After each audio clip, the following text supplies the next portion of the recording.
I want to welcome you to the Retro Rogues Live. Please pay attention to our fancy warning graphic. It states that the Retro Rogues Live show is intended for an adult audience and not intended for children under the age of 13. Parental discretion is advised. On, tonight, on tonight's episode of the Retro Rogues Live, we're going to be talking about Cobra Kai Season 3, Wonder Woman 84 versus Soul. So there's some Moon Knight news, RDJ and Star Wars, and of course, our regular pop culture coverage, as well as also streaming wars. I want to welcome to the show. My name is Dave Beatty. I am one of your hosts. For nearly the last 30 years, I've been a professional illustrator and graphic designer, worked on a lot of fun things that some people have heard of, such as Flashpoint Wonder Woman, Superboy and the Legion of Superheroes, and X-Men Sword of the Braddocks. But my current love is my t-shirt company, Kirby Tees. You want to go over to there and check out what we've got going on. You can get a custom t-shirt, as well as possibly consider purchasing, or maybe just go ahead and purchase a Retro Rogues Live shirt and support what we're doing here at Retro Rogues Live. You can see that and so much more over at kirbytees.com. Again, that's KIRBYTS.com. But enough about that. I want to welcome back my co-host. This is Mr. Eric Alexander. Please tell the folks hopefully watching or listening at home a little bit about the fun projects that you have worked on as a creative professional. Yes, hello everybody. My name is Eric Alexander, also known as Bass God 14. That's Bass God 14, not Bass God 14. It's Bass God 14, like a bass guitar. And I am the chief financial officer of a small production company in Arizona called Bad Bob Productions. Currently, Bad Bob Productions is involved with the creation of the film Staycation. And as I have been doing for the last couple of weeks, I've got some information to share with you related to that. We have been doing a crowdfunder for the film Staycation. Now, Staycation itself is kind of an interesting and unique project because Staycation itself will be a short film, but it is also going to encompass about 25% of a feature film. So this is kind of an interesting approach, I think, in terms of filmmaking. This film is being directed by Russ Emanuel. It is also being done in association with Bad Bob Productions. There are numerous other producers involved. This is also obviously a crowdfunding campaign that's going on, but I wanted to give everybody an update on it. So as of right now, with 17 days left in the campaign, we're up to $26,905 with 335 backers. And I just want to thank everyone who's participated in this. This is awesome. As you can see at the top of the article here, we've got some great name actors on here. Olivia Dabo, who's probably most famous from the Wonder Years, although she's also made appearances in Star Wars and Star Trek. Sean Kenny, who's probably most famous as basically Captain Pike from the original Star Wars series. He was the injured Captain Pike, the one in the wheelchair, actually the much more iconic Captain Pike, in fact. But there are numerous others, Tracy Coco, numerous other actors that are involved with this project that we're very proud of. But right now, the goal had been set at $20,000. We're over that goal. We're almost $7,000 over that goal. That's pretty awesome. I always say that everybody wants to be part of a winning team. So join us, and you can be part of this winning team. And I always want to, specifically mention some specific perks. You can start at $3. That's just the minimum, just to say, hey, you're helping us out. You don't really get anything for that. But there's a lot of cool things, like you can get a copy of the film itself for $11. You get a digital download of the film. You can do a special thanks, like you can get on IMDb. You can get IMDb credit for $20, which that's a real big deal to a lot of people. If you're trying to get into the industry, having IMDb credit and getting on IMDb is a big deal. We also have like a t-shirt available that's $30. Interesting thing about this t-shirt is it's not actually a staycation t-shirt. It's actually kind of interesting. It's an in-universe brand that we have for this. So it's kind of a different kind of a thing. It's kind of funny. So there's actually this fake cigarette brand in the movie, and that's what the t-shirt is for. I actually ordered that myself, to be honest with you. I actually did. And then we have like posters that are signed. We have the Routine prequel for $51. Now, this is really relevant because this is the film that Dave worked with Russ on. Okay, this is a micro short. It's about 5 minutes long. Dave did some amazing artwork on this particular film. It's very much what I would call an experimental fusion film. It's gotten a lot of attention. It's actually got into a lot of film festivals. Again, Dave did the artwork for this film, and the artwork is really part of the film. In other words, the film does not work without Dave's artwork. So this is in universe. It's in the same universe as Staycation. That's again, it's $51, and you can get a digital download of Routine, which again is the prequel to Staycation. And then going down the list, you can get a DVD copy for $57. And I should mention, a lot of these perks, they, not all of them, but a lot of them, as you go farther down, they actually include the perks behind it. Not necessarily all of them. Like the T-shirt, it's a standalone, but a lot of the perks, they actually like kind of double up. They stack on top of each other. So you get that perk, you actually get the stuff behind it, assuming it's not a standalone perk. And that's the case with this one here. So if you got the DVD limited edition, I believe you also get a copy, digital copy of the film, and also digital copy of Routine. And there's plenty of other big ones after that. One of the ones I know that Russ was trying to push quite a bit is the poster with all the name actors on it. That's for $85. I'm very proud of the poster. I think it came out really, really well.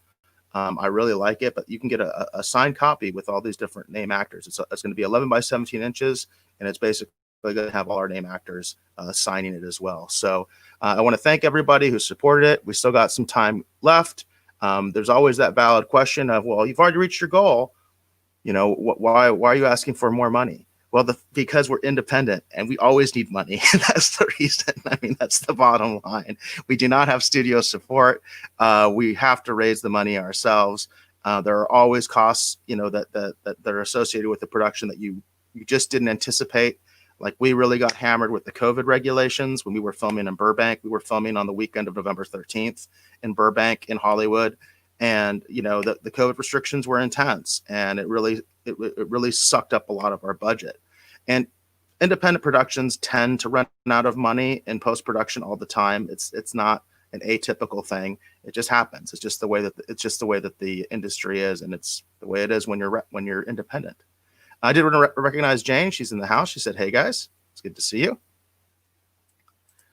And then, hi, Mom.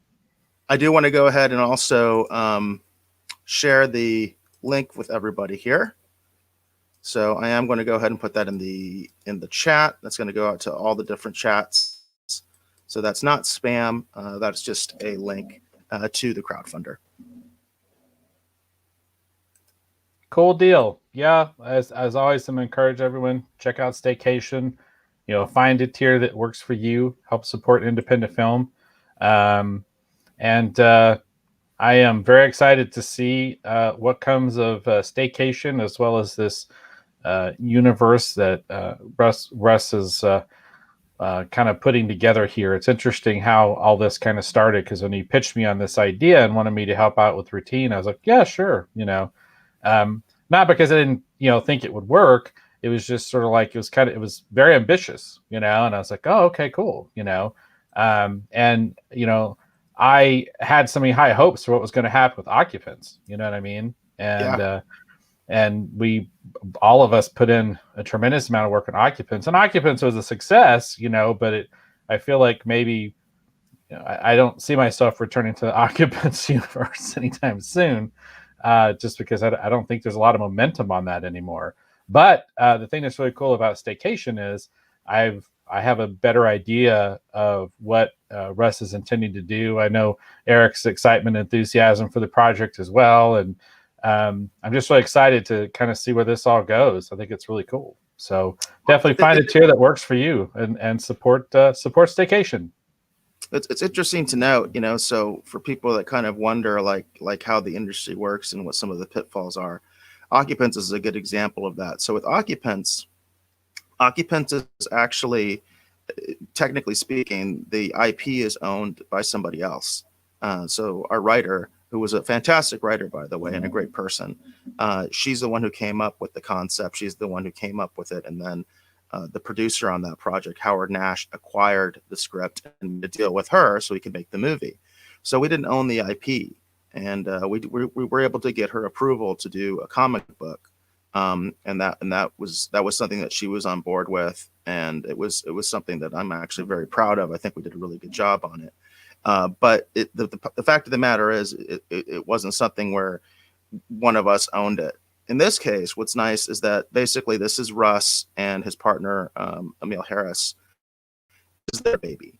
So they can pretty much do whatever they want with it. There's nobody else to deal with. There's no other licensing we have to go through. We basically just need to talk to them. And if they want to do something, they can say, let's do it. You know what I mean? And there's no one else to really, there's no one else to really say, well, I don't think this is a good idea, or maybe I'm working on something else with somebody else, that kind of stuff. And not to say that that's what happened with Occupants, but it makes it difficult. It makes it more difficult when you have somebody else you got to deal with. So in this case, we are basically just dealing with Russ and his partner. So I am looking forward to the possibility of being able to do more with this IP as time goes on, because that's what Russ's real ambition is to, basically do what he calls meta media, like not even multimedia. He's like meta media. He wants to do, I think, games, comics, toys. I mean, whatever it is that he can. And it all needs to start, obviously, with the film. And then Jane does say that she is looking forward to this film. And I'm glad you are, Jane. And I hope you have supported the campaign and are able to get a copy. And then I should mention also that the Chandler Film Festival is coming up next week. And I got a message from Russ, and I believe Routine is going to be shown on Friday. So not this Friday coming up, but Friday next week. Routine is actually going to be shown at the Chandler Film Festival. Very cool. Very cool. All right. Are we good to go ahead and get into the show's main topic for this evening? Sounds good to me. All right. Very cool. Okay, so we're going to be doing Cobra Kai Season 3. This is going to be our part 2, picking up from last week's episode where we talked about episodes 1 through 5. This week, we're going to be talking about episodes 6 through 10. I have attempted to review the episodes, but I'm going to tell you right now, I'm going to warn you on the front end, they are probably going to blur together, just like last week, because I watched all of it in one sitting pretty much, and I'm having a hard time remembering where things stopped and started. It was just a really long, awesomeness. I don't know how to describe it. It's just, to me, it just felt like a really long movie. Not long in a bad way. I mean, I could tell I was watching 10 episodes with no break almost, you know what I mean? But I was so into it. And that's the problem. I just went right into the next one. I didn't even take the time to write notes. I just kept going. I was just like, oh, this is cool. So as I said last week, I really, really enjoyed this season. So anyhow, there you go. There's my warning. My original intention, and I talked to you about this, my original intention had been to simply watch episodes 1 through 5 and then not watch episode 6 through 10 until, maybe, this week, basically, so that it would be like fresh in my mind and all that kind of stuff. But I couldn't do it. The second it came out, I watched it. Literally the second it came out, I had it all queued up on Netflix. I wasn't doing anything that night when it came out, because it came out New Year's Day and I didn't go out New Year's Eve. So I was just sitting at home and I was just waiting for it to turn to midnight. And as soon as it did, I started watching it, and I watched everything. I watched it all the way through. So I think this is going to be a little bit more fun, this review, because we had to be a little bit more disciplined last time, because we were only reviewing episodes 1 through 5 specifically. And we are supposed to be doing 6 through 10 specifically this time. But now that we can actually get to the end, which is, I think, where everybody wants to go, and we can start getting into speculation, I think this will be a little bit more fun, more relaxed review. Very cool. All right, so we're going to start off with episode 6. And this episode's title was King Cobra. The synopsis reads, Miguel helps Johnny craft the perfect social media message. Crease looks for new recruits while Daniel and Amanda try to shut down Cobra Kai. Now, for me, the big takeaway from this one was delving a little bit more into Crease's background, one. But then number 2, it was actually watching him go out and recruit people. I thought that was kind of interesting. He looked around at the recruits that he had currently at Cobra Kai, and he found them a little wanting. And he decided to go out and get some heavy hitters. And he started kind of crafting what he considered his ideal Cobra Kai dojo, which is interesting because it makes you wonder if, we didn't see it in the original Karate Kid, if he might have done something similar like this back then too. Gone out and specifically recruited a couple of kids specifically for the dojo, not just the ones who walked in, but went out and got some people that he knew. Along these lines, I don't remember the story exactly, but going back to when I was studying martial arts, I remembered hearing a story, and I can't remember if it was judo. I think it was judo, but there was a famous sensei who did amazing stuff for judo. But one of the best things he did is he got lucky because this incredible athlete happened to walk into the dojo, and he trained this guy, and this guy was a monster, and he ended up winning all this acclaim, you know what I mean, and notoriety for the dojo because he was so tough. And so everyone was going to that dojo because they wanted to be tough like that guy, because in their minds it was what he was being taught by the teacher, but in reality that guy was just a monster and he couldn't be stopped.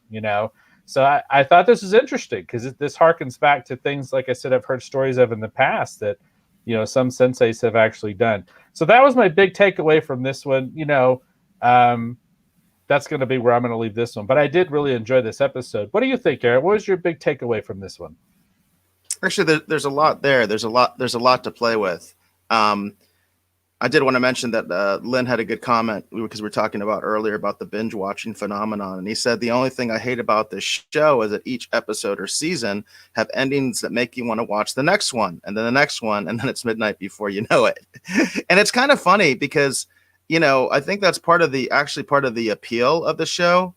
And I think, I've actually said this a couple times. I really dislike the fact that Netflix puts all the episodes out at the same time. I really prefer the way Disney Plus does it, where they have one episode come out at a time. Especially being a commentator, I like it. You know what I mean? I think it helps as someone that's trying to do reviews and commentate, but it also helps keep the buzz going. And because that's one thing that I'm already concerned about, like talking to Dave, I was all like, do people even really care about Cobra Kai anymore? Because it's like everybody binge watches it one week, and then it's like, it seems like it's over.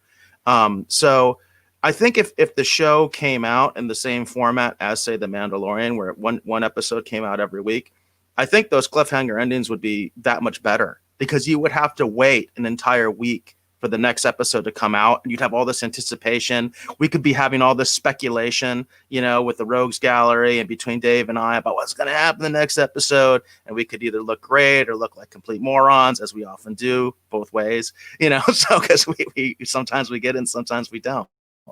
And it's just a lot more fun to me when you can do that. So I think that's kind of to me, that's the reason that's the only reason those cliffhangers are a bad thing, is because it does keep you going, going. But it seems like maybe that's intentional on Netflix's part. They kind of invented binge watching. And I think it's interesting that a lot of other streaming platforms are not following that mold. Now, getting back to the episode itself, there is a lot going on in this. And of course, the biggest thing to me is the return of the Bullies from the first season.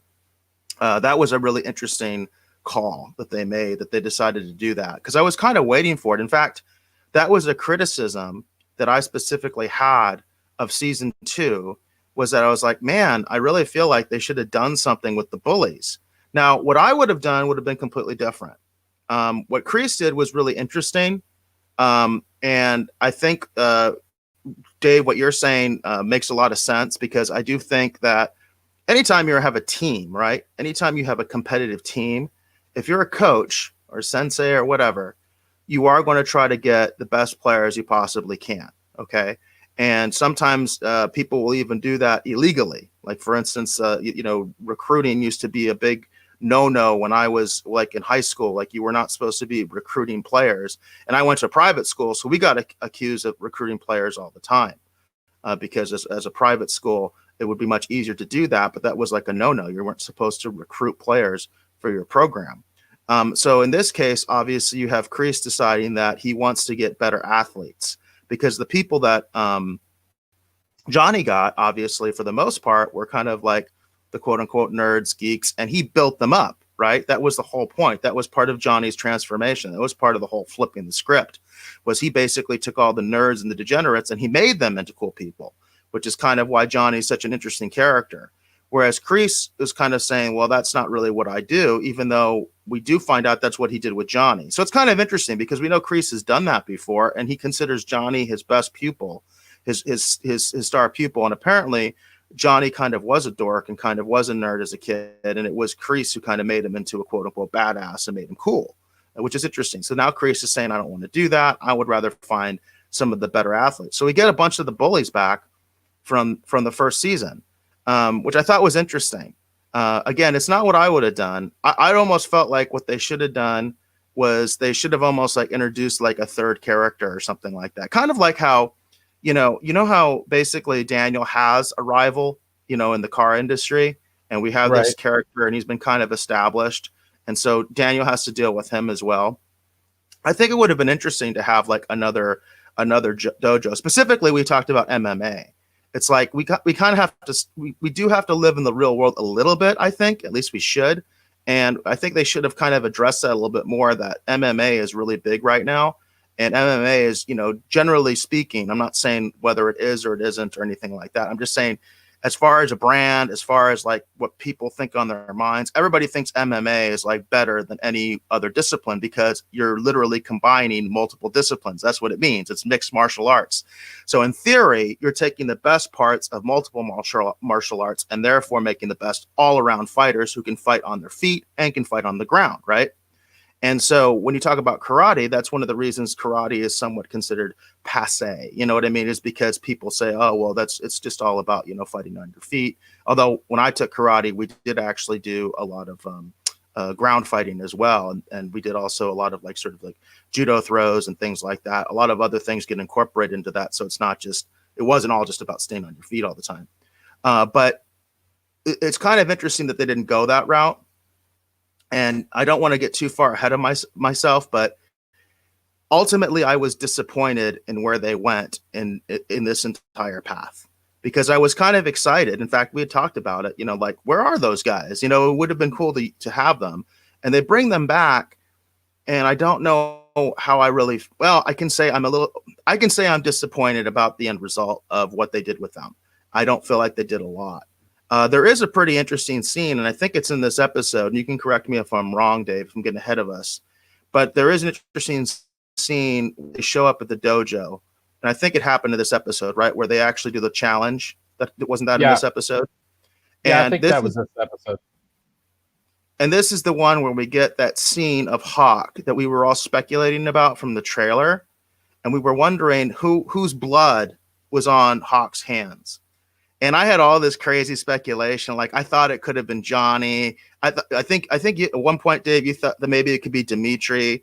And I think our ideas were better, to be honest with you, because what it ends up being is that the big guy, the big bully guy, the more robust guy with the weird hair, they bring him back basically for a scene just so Hawk can beat the living crap out of him. Which I guess is supposed to show, how far Hawk has come and things like that, in terms of, I guess just being tougher and all that kind of stuff. But I kind of felt like, that's it. I think that point has already been proved. I felt like that was kind of like we're almost going backwards a little bit. So, I really do feel like I wish they kind of would have done something a little bit different with them. But it does kind of beg the question of, what are Crease's motives? What is he really trying to do? What is he really trying to accomplish here? What is his teaching style? And it does make sense to me. Again, if you have a team, you're going to want to try to get the best people for your team. You're going to try to get the best athletes possible. But at the same time, it seems a little weird because we know that's not what he did with Johnny. Yeah, it does. But at the same point, too, it does kind of follow in line with a lot of what we're learning about Crease in this season. We know that he was basically recruited and went into the military, right? And then in the military, he was recruited into a special, group, like a special ops group. You know what I mean? And they wanted him because they thought he was very capable. And so it kind of makes sense because it does fall in line with sort of his kind of more military approach at times, with how he looks at the situation, like guerrilla warfare tactics, for example. As this season plays out, we see him really making some interesting moves and kind of, not just, a physical game, but he's also playing a mental game too, and he's being very strategic in all the choices that he makes. But no, I can see what you're saying, because we did have a lot of speculation, Eric, about what we thought was going to happen. how he thought the bullies from season 1 were going to be reintroduced, and what that meant for the series. And while it didn't really fit my imagination of what I hoped they were going to do, I still did enjoy the episode, and I thought it was interesting to bring them back. But I could also see what you're saying too, that it's like, well, we've kind of already seen, Hawk, kind of have a transformation. So do we really need to watch him, ground and pound, one of the bullies? You know what I mean? So it's hard to.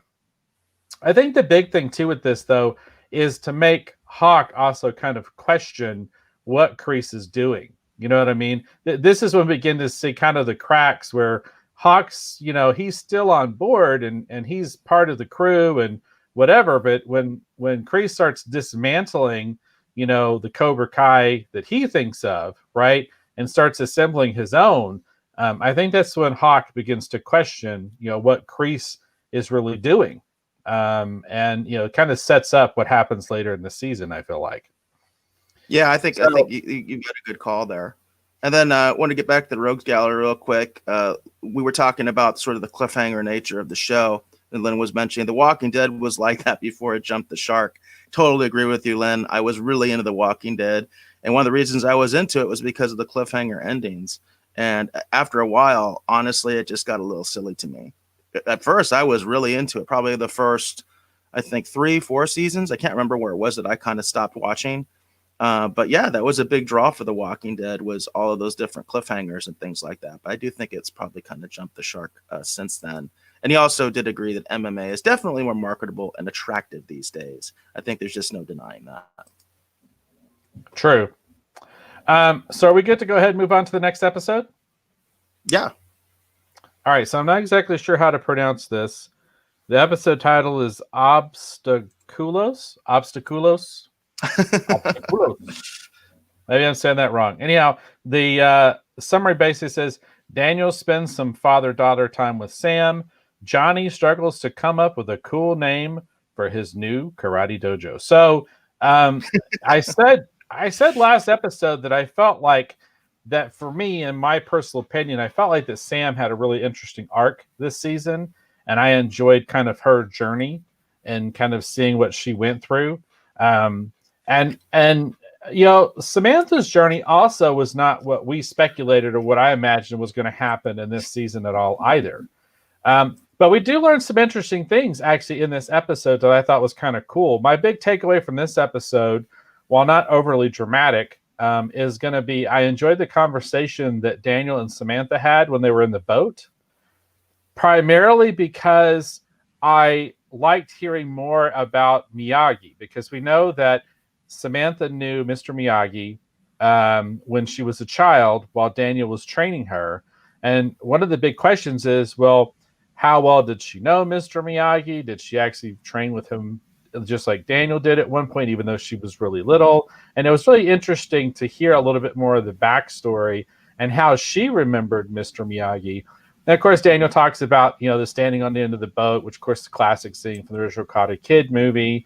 But that was my big takeaway for this particular episode. I know there's more exciting things that happened, but for me, I just enjoyed getting to hear a little bit more about Miyagi. And part of the reason for this too is that Samantha's really struggling with everything that's going on, and she just she goes from like being sort of like the rah Miyagi-Do. She tries to lead the dojo. She leads him into a trap. Everything goes haywire. And now it's like she's trying to give up on life. And that's the reason that Daniel ends up spending as much time with her. And then the stuff with, Johnny trying to figure out what to name his new karate dojo, that's just kind of fun stuff. I've already seen, T-shirts with that logo on it that they're selling. And I'm going to be honest with you, I've considered purchasing one. I've considered it. I haven't done it yet, but I've thought about it because it seems kind of fun. What was your big takeaway from this episode, Eric? I don't know if I really had one, to be honest with you. I don't think it's one of the better episodes, just in my personal opinion. I've been pretty consistent saying I don't really like Sam very much as a character. She's just not all that compelling or believable to me. Not to say that I hate her. I mean, I hate Dimitri. I don't really hate Sam, but she does make a lot of terrible choices, and we have agreed on that. That she does seem to be kind of be the instigator. You know, there's a fan debate of who is the real bad guy in Cobra Kai, and I think more and more I think it's Sam. But that's just me.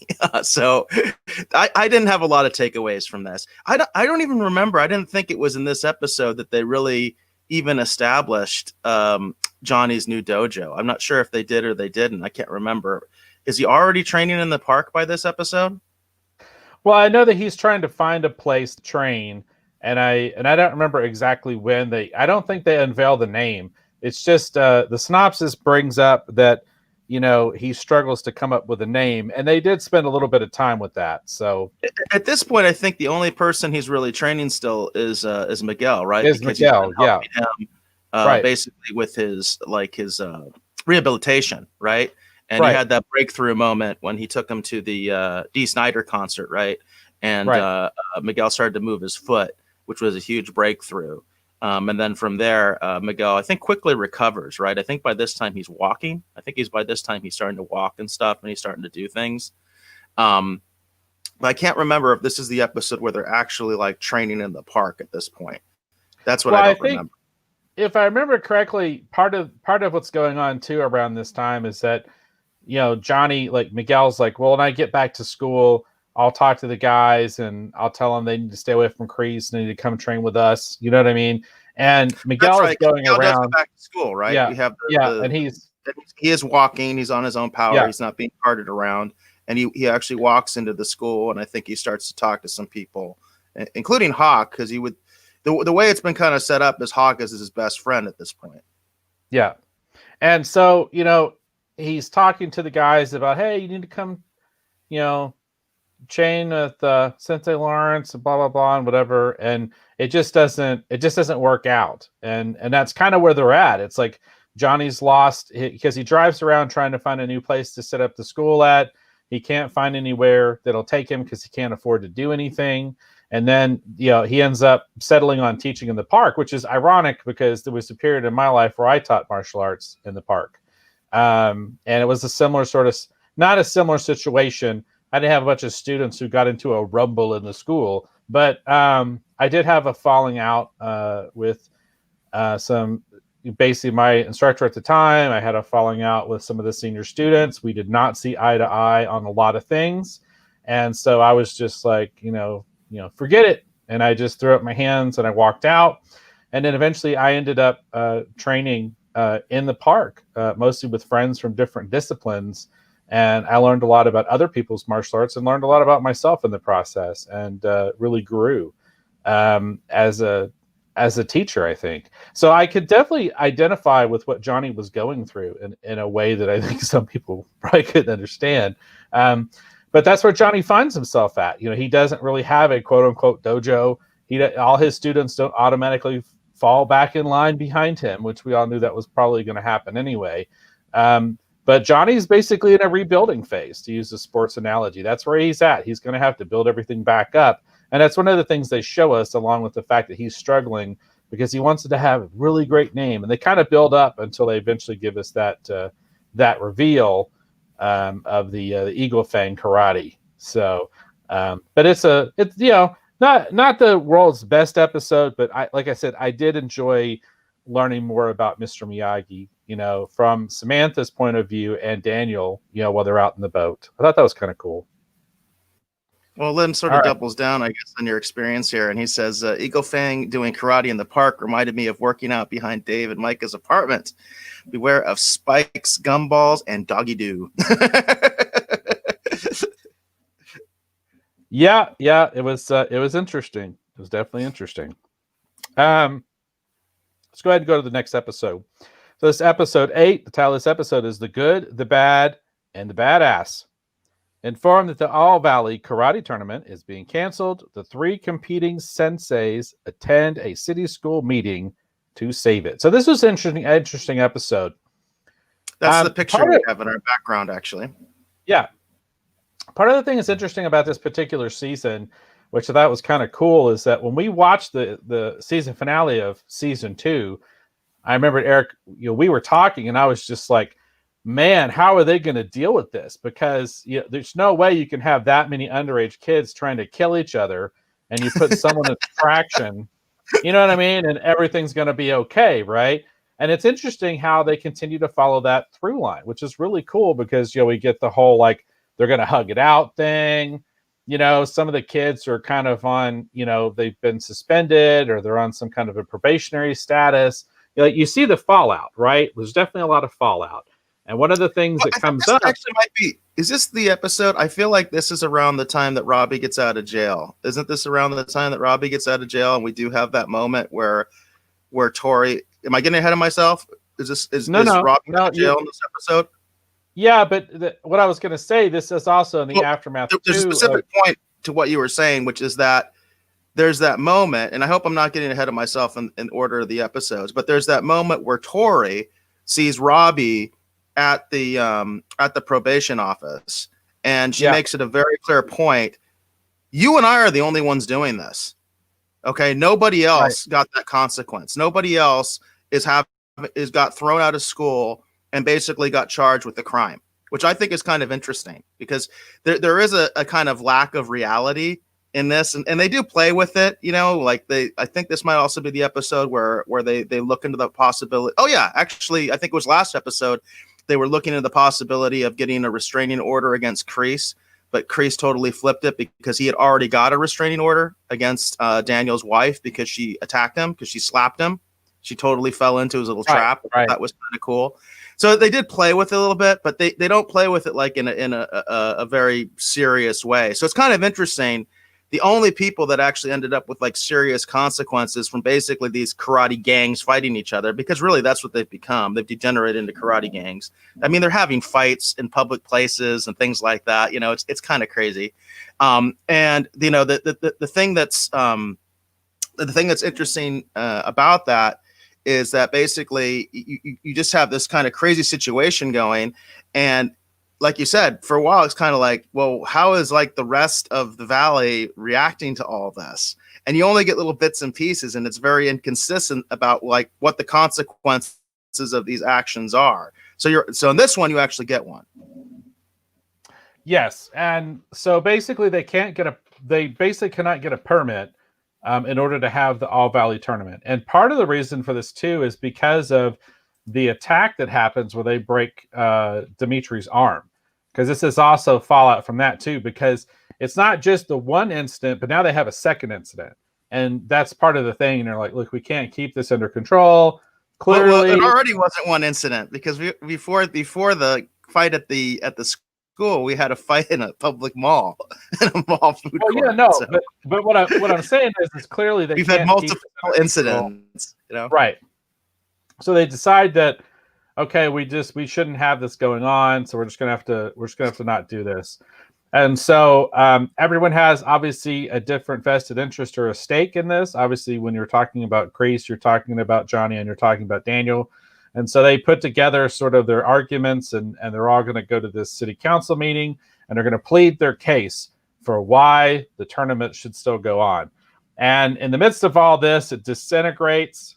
People are hollering things out. Kind of reminds me of the Senate hearings that were happening earlier today. People are hollering things out at each other, and stuff is getting kind of out of control. And lo and behold, it's actually the kids. It is actually Miguel and then Samantha. They actually come to the podium, and they're the ones who actually, put out this, well, this is about us. We're the ones that are being victimized, by what's going on. And we need a place where we can kind of, settle our differences. And it's interesting. It is a little fantasy time, but again, I like the show, so I'm going with it. But anyhow, the city council, that's the big takeaway. The city council kind of sides and agrees with the kids. And so they decide to let the All Valley tournament go forward. And I was curious. I was like going, are we going to get the tournament like this at this season? Like, we got a couple episodes to go. So I was curious at this point to see if they were going to try to sandwich it in or not. Yeah. It was. I was wondering the same thing, actually. I do remember having that same thought in my head. But to me, the big thing is the picture that we have up right now. They always say that a picture is worth 1,000 words. I love the expressions on these guys. These guys are obviously very good actors. I mean, just you can see them, right above our heads. You can see the heads of Johnny and Crease and of Daniel, and the fact that they kind of are having to kind of work together, which I think is really interesting. And they actually have to sit together, and this is a very uncomfortable situation for them because they all have the same goal.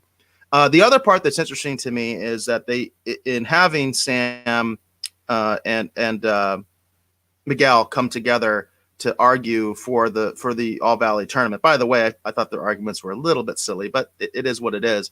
The bigger narrative thing that's important here is that you literally are bringing Miguel and Sam back together. And of course, that's going to cause problems. Yeah, most definitely. Most definitely. And then Lynn has actually an interesting comment in the Rogues Gallery. He says, I lost any sympathy for Tori after you find out she has to work 2 jobs to help a sick mom, but has time to go out and dojo storm and break into a home to assault others. Yep. I can understand that. I kind of like Tori. I think it's the whole bad girl thing, though, but that's just me. I like Tori. I'm just going to say it. I like Tori a lot more than I like Sam personally. And I thought the backstory adds a lot to her, which is it's almost sometimes you think, is this too much? Like, is it too much? Does everybody have to be sympathetic? Because they don't, right? They don't. Some of these characters are very underdeveloped.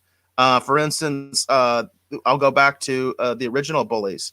They're very underdeveloped. That's one of the things that really disappointed me about this season was I was kind of excited to see what they were going to do with them. And I'm just going to say it. I was disappointed. I was just like, they didn't do really anything with them. And so you have all these characters where they do kind of bring up these sort of sympathetic points that makes you a little bit more invested in them. But then there's some characters where it's just completely flat and the character is so one-dimensional and you're kind of like, well, that doesn't seem consistent with this. Why are you doing this over here, but this over here? It's like, if you're going to do it with her, let's do it with him too, So some of that stuff does get a little bit weird for me. And then Lynn did agree about the shot, that the tension in that shot was awesome. And I totally agree. I love the fact that, Dave was the one who picked this picture. And I just think it's a great picture for the whole season, because the show has really shifted whereas before you could say it was really like Johnny's show, right? Especially the first season, right? Which I think actually is what most people like the most, by the way. It's the first season because it is all about Johnny. And then you can kind of see like they felt like, oh, we got to get Daniel in this more. And maybe that was Ralph Macchio saying, hey, I want more scenes. I want more for my character to do.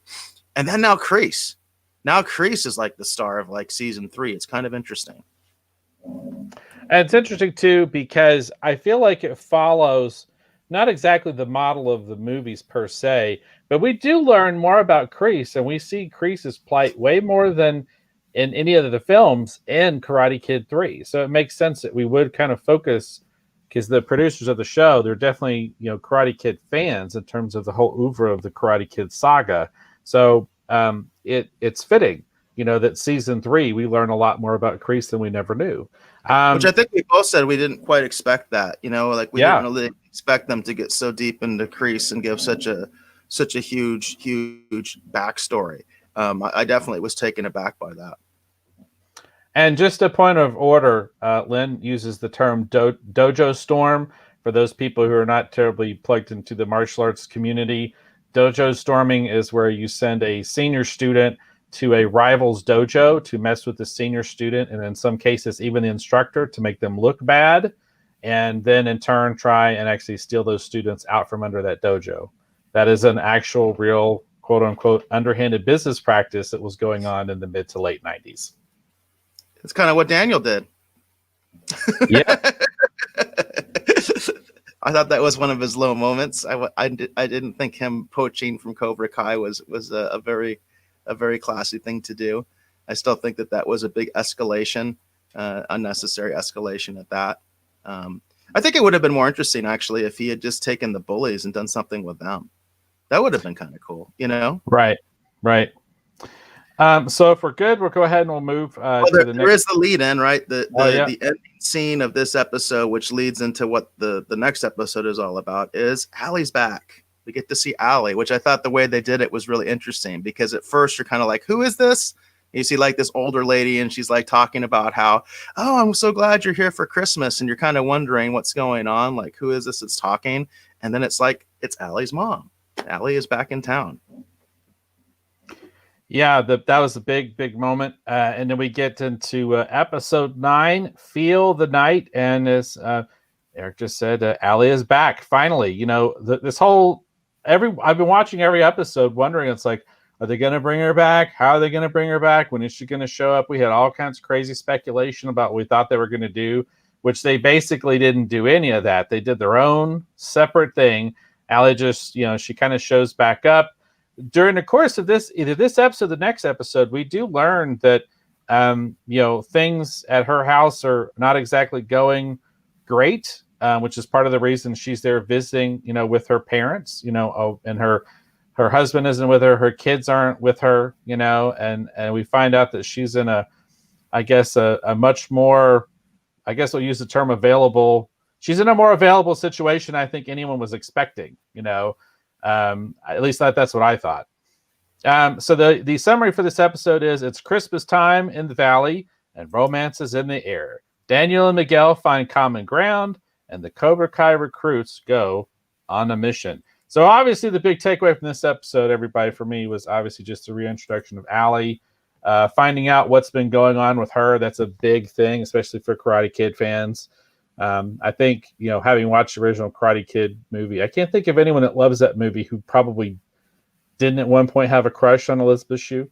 You know what I mean? So big deal that she's back, and it was really awesome to have her back. It was weird, though, because I was watching it with my wife, and she kept saying that she just couldn't get that image of her and Homelander out of her head from The Boys.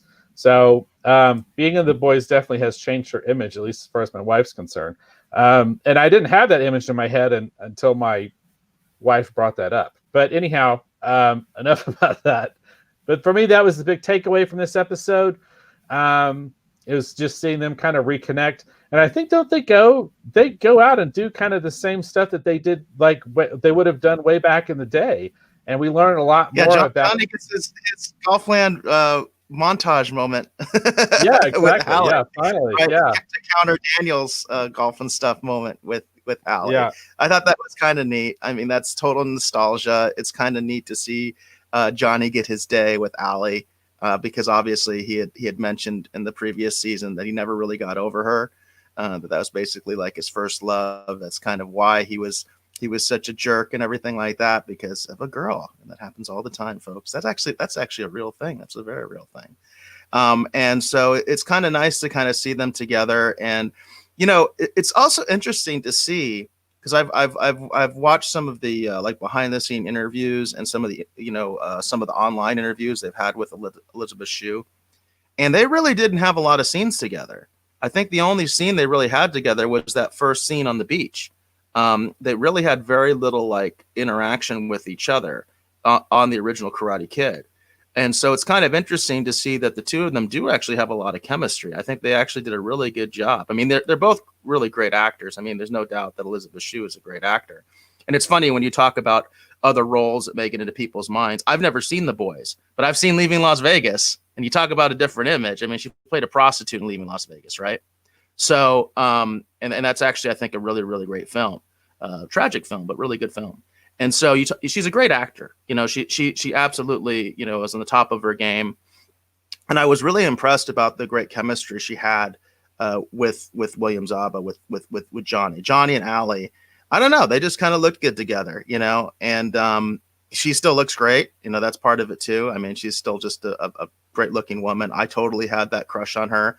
I still remember that. I remember seeing on the beach and just staring at the screen and all that kind of stuff. And I was very young, and I was just like, oh my gosh, she's such a sophisticated woman. You know what I mean? So it was just kind of one of those things from my childhood, but she looks great. And I just think that the chemistry between the two of them was really, really good.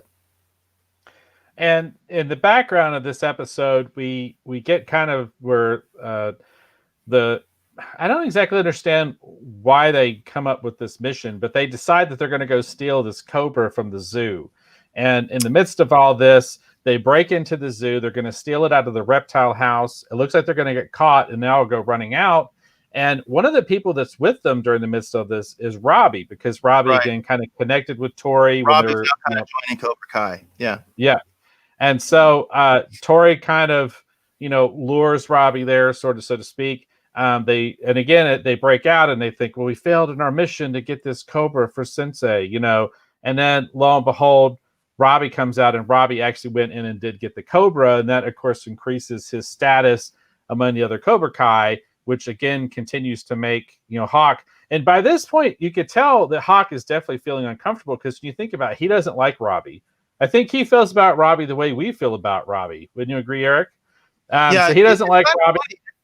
It's like Hawk is able to actually accept the bully from last season. I always forget his name.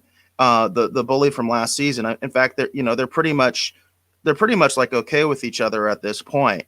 But I think Robbie is kind of like the straw that's breaking the camel's back here, because it's inexcusable, right? Hawk is like Miguel's best friend. That they certainly have developed into like that relationship. Hawk was visiting Miguel in the hospital. He's kind of shown that he and Miguel really are tight, even with everything going on. And it just seems like there's no way that Hawk would forgive Robbie for what he did to Miguel, and rightfully so. And it makes a lot of sense. So it's kind of like now Robbie is kind of like taking a position of prominence in Cobra Kai, because obviously Crease wants him. It's part of his I think his master plan, recruiting Robbie into Cobra Kai. So it definitely presents a huge problem for Hawk. And along those lines, Lynn's got a good comment here too. He says that Crease released the dojo one at the dealership, and I had forgotten about that, because it's a good point, Lynn, because that's basically what kind of why they're trying to replace the snake. But then number two, it also goes to talk about how in these last several episodes that Amanda, at one point, who was sort of like, you all got to knock this nonsense off. And now she's in a completely different place, because now she's feeling kind of terrorized by Crease too, because he won't stop doing things to mess with them and egg them on. Going back to that sort of that mental game I was talking earlier, sort of that guerrilla warfare kind of thing, getting inside their heads. And in the midst of all this too, we're continuing to get more flashbacks, also talking about Crease. And I don't remember exactly how these break down, because like I said, I watched this all in one lump sum, which I shouldn't have done, but all the episodes are blurring together. Now that we're out to episode 9, though, I want to go ahead and mention this. We're learning a lot about Crease, a lot more about Crease that we didn't know. Among the things that happens is, he was captured, he was a POW, and the forces that have him, they're basically making these GIs, kind of fight Mortal Kombat style over this pit. And we don't exactly know what's going on with this, what is in this pit or what's going on. And they're they're basically being tortured and kind of terrorized. And in the midst of all this too, one of the people that we meet is a guy who has a ponytail, which I think is definitely a callback to Terry Silver from Karate Kid 3, because we know that Crease did something and basically saved Terry Silver's butt. And so he feels indebted to Crease. And so we also get the seeds, and eventually as we get to episode 10, I'm going to throw it all out there. But as we're getting towards episode 10, we're beginning to see possibly that there's going to be a scenario where Crease is going to do something, and we're going to see why it is that Terry Silver feels like he owes John Crease. Yeah, there was some great misdirection there too, because the way they end up getting captured, and I think that was in the previous episode, because I'm with you there, because they're not consistent about the Crease flashbacks. Like, they don't happen like every single episode, so they're hard to keep track of sometimes. But basically the way that Crease got captured was the pony-haired guy, who I think we all thought was Terry Silver, right? That's some great misdirection there. Pretty obvious misdirection, but I was falling for it. I thought, hey, that's Terry Silver, right? Obviously, he's got the ponytail. Well, it turns out the ponytail guy is not Tony Silver. And it turns out what happened was that the pony-haired guy caused Crease to hesitate for a moment, because he kind of messed up the plan. And basically it involved like explosives, and Crease didn't set off the explosives because he didn't want to get his buddy killed. But what ends happening is the pony-haired tail guy, even though Crease basically doesn't blow him up, they all get captured and he dies anyway. And so it's kind of like a crazy lesson when you think about it. And actually, I've heard crazy stories like that before from veterans, because sometimes there's just no good options. And that's the whole irony of the situation. So basically, Crease was showing mercy for his friend, who we all think is Terry Silver, right? But in doing so, he actually got the unit captured and his friend died anyway. And that's one thing that I have to say kind of feels like true to life, especially when you talk to some of these Vietnam vets and some of the terrible choices they had to make, where there really were no good choices. That's kind of what I take from that. And it's really kind of sad. And I do think that they did some a job with that misdirection, because I totally thought that was him. I thought that was the guy from Karate Kid 3, you know? And it was like, nope, well, he's dead, so it can't be him. And you realize it must be the other guy, because basically Crease has like 2 buddies, right? And the other buddy survives. And we're not up to the point, right, as you mentioned, we're not up to the point yet where we find out what happened with him and why he does feel indebted to Crease. But I did think they did a great job with misdirection on that other character. Right. And let's go ahead and we'll move on to the next episode. But before we do that, I can tell from Lynn's comment here, Got Milk, that he understood what I was talking about when I was mentioning how my wife can no longer kind of see Elizabeth Shue in exactly the same way. Again, if you've seen The Boys, you know what we're talking about. All right. Let's go ahead and move on. I say if you've seen Leaving Las Vegas, you know what I'm talking about. Because, again, she was a prostitute in that film. And that was a long time ago. And I watched that. I like that film quite a bit. God help me, I do. So I've seen it a bunch of times. It's a really great film. It's a really messed up film, but it's really good. And I think she got nominated for an Academy Award. Nicolas Cage actually did get an Academy Award for that movie. And I think she got nominated. So, a big moment for her. I did want to also mention that I had talked about this. I think I touched on this the last week when we were doing the review, and I was talking about the timing of the release of this. And I did feel that this episode kind of showed why didn't they release this a little bit earlier? You know what I mean? Because specifically, it's supposed to be Christmas time on this episode and the next episode.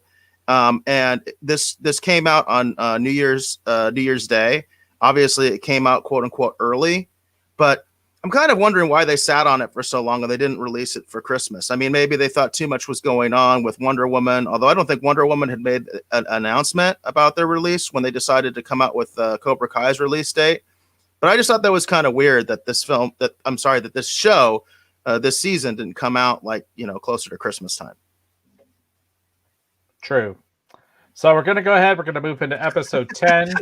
Hey, Lynn says he's still depressed after watching Leaving Las Vegas. Yeah. That is a very natural reaction, Lynn. Absolutely. It's a messed up movie, but it's a good film. I'm just saying, it's a good film.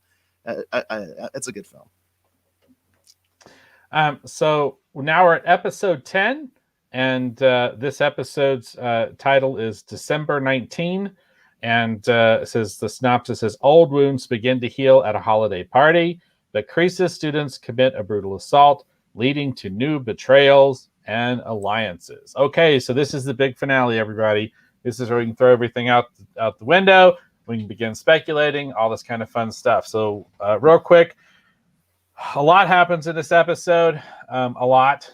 I'm going to say, for me, it was great seeing Allie kind of, it's interesting because we almost got that rivalry thing. And of course, they dressed Johnny in such a way to do the callback to when they were at the Oaks Country Club and that whole thing. That was funny.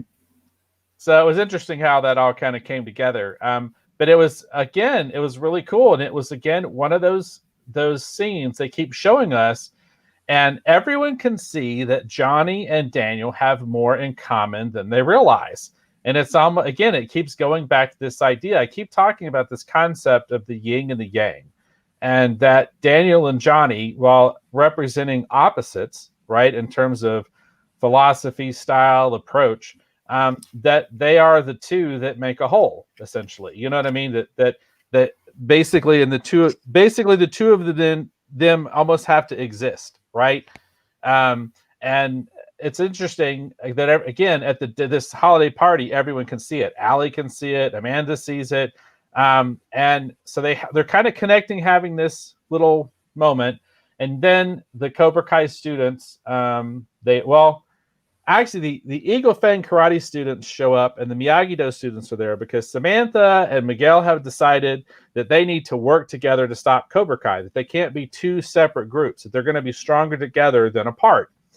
And so they're all there. It's supposed to be a holiday party or something. The kids are thinking there's like booze and craziness going on, but instead it's all this sort of orchestrated scenario. And, you know, Miguel and Samantha are hoping that they're going to be able to find common ground in order to work together. And they're not the only ones who show up. The Cobra Kai students show up as well. And this starts a crazy brawl in Daniel's house. And I was kind of shocked watching this. It's fun. I don't feel like it's quite as intense as the school brawl. But No. at the same point, I was watching this. I was going, man, these kids, they just can't stop doing this, you know? But the big takeaway for me for this particular episode, and just at this moment in time, is I thought it was interesting how they did the flip of Hawk and how Hawk actually decided to side with basically, you know, sort of his friends and basically turned on the other Cobra Kai students. But at this point, too, they do a good job of illustrating the idea that there's kind of more of the people that he knew that he was close with getting beat up by basically Crease's recruits. You know, that wasn't the same Cobra Kai anymore. So when he flipped, I kind of felt like, yeah, I kind of get it. You know what I mean? And I thought it was kind of interesting. There's obviously a lot more. We're going to get into that. That's going to be my initial takeaway. So, Eric, go ahead and throw out something that you took away from this episode, and we'll go back and forth until we get to the finale here. Well, I was mostly anticipating the return of Allie, of Elizabeth Shue. And so it was interesting because we got a lot of her in the previous episode and sort of establishing the chemistry that Johnny and Allie have, and the fact that I think there are some still like some feelings there and all that kind of stuff. And then this episode, it's all three of them together. So it's Daniel, you know, Johnny and Allie. So now they're going to have to kind of go through all that and kind of work all that out, which I thought was interesting. I like the callback. I thought it was funny because, again, misdirection. I like misdirection. Even when it's a little bit obvious or whatever, it's still fun. And you kind of get this scene where Daniel is hugging Allie, and it completely, and by the way, they're at the same country club. That's the idea too. But now Daniel's a member of the country club and Johnny's the one that's like, you know, outside. He's not a member of the club where he was in the original Karate Kid, right? So they're totally setting this up where like Johnny's gonna walk in, seeing Daniel hugging Allie, and they even have like a waiter coming by with a spaghetti or whatever, and Johnny's wearing like a white jacket, and you think like it's gonna be the complete reverse of what happened in the original Karate Kid, right? Now this time Johnny's gonna get humiliated, you know, they're gonna put the stuff over him, but of course Johnny's too cool for that. I love that how he's all like, "Get away from me, man! I'm wearing like white. You want to get that all over me?" You know, like Johnny totally anticipates that problem. It doesn't happen. And they all actually sit down and start talking. Now, once they start talking, I thought it was kind of interesting. I thought it was a little weird what they did with trying to fix the beginning of Karate Kid 2. Because I don't know if that's really fixable. I think that you just kind of have to go with it at this point. But basically, we get Allie's side of what really happened and why her and Daniel broke up. I don't know if I felt like that worked or not. I thought that was a little bit too much. What did you think, Dave? Did you like that? Because I like your opinion on that. Do you think that was the right thing to do? Because obviously, I think a lot of us thought the way they did it in Karate Kid 2 kind of sucked, but we're kind of stuck with it. And I thought it was interesting that they decided to specifically address that. Well, I thought it was a little weird. Again, I kind of went with it because, like I said, I really enjoyed this season, so I'm okay with it. To me, in a weird way, it kind of fits sort of the weird narrative of the relationships when you want to talk about what happens at the beginning of Karate Kid 2 and then the train wreck that happens in Karate Kid 3. You know, really weird, strange, awkward explanation for why someone was missing. Now we just get a different angle on it. Okay. So for me, while it was a little weird and a little awkward, I felt like it kind of fit. You know, the Karate Kid saga that, you know, well, here's the explanation for what really happened. It's kind of awkward and weird, just like it was the first time you heard it when you were just watching the original Karate Kid 2. So to me, I just kind of went, okay, all right, whatever. That wasn't. Well, Lynn has a comment here that really sums up what my highlight of the episode was, and actually my big takeaway, because this is like philosophically what I really like.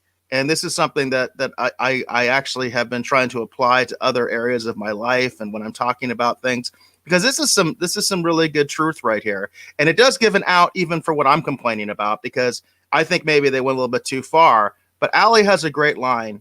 And Lynn's talking about, I like the 3 truths comments. He says, have you talked about Daniel's son? Anthony was barely in this. I did notice that he was barely in this. I think he's kind of a forgettable character. I don't know why they even brought him back in the first place.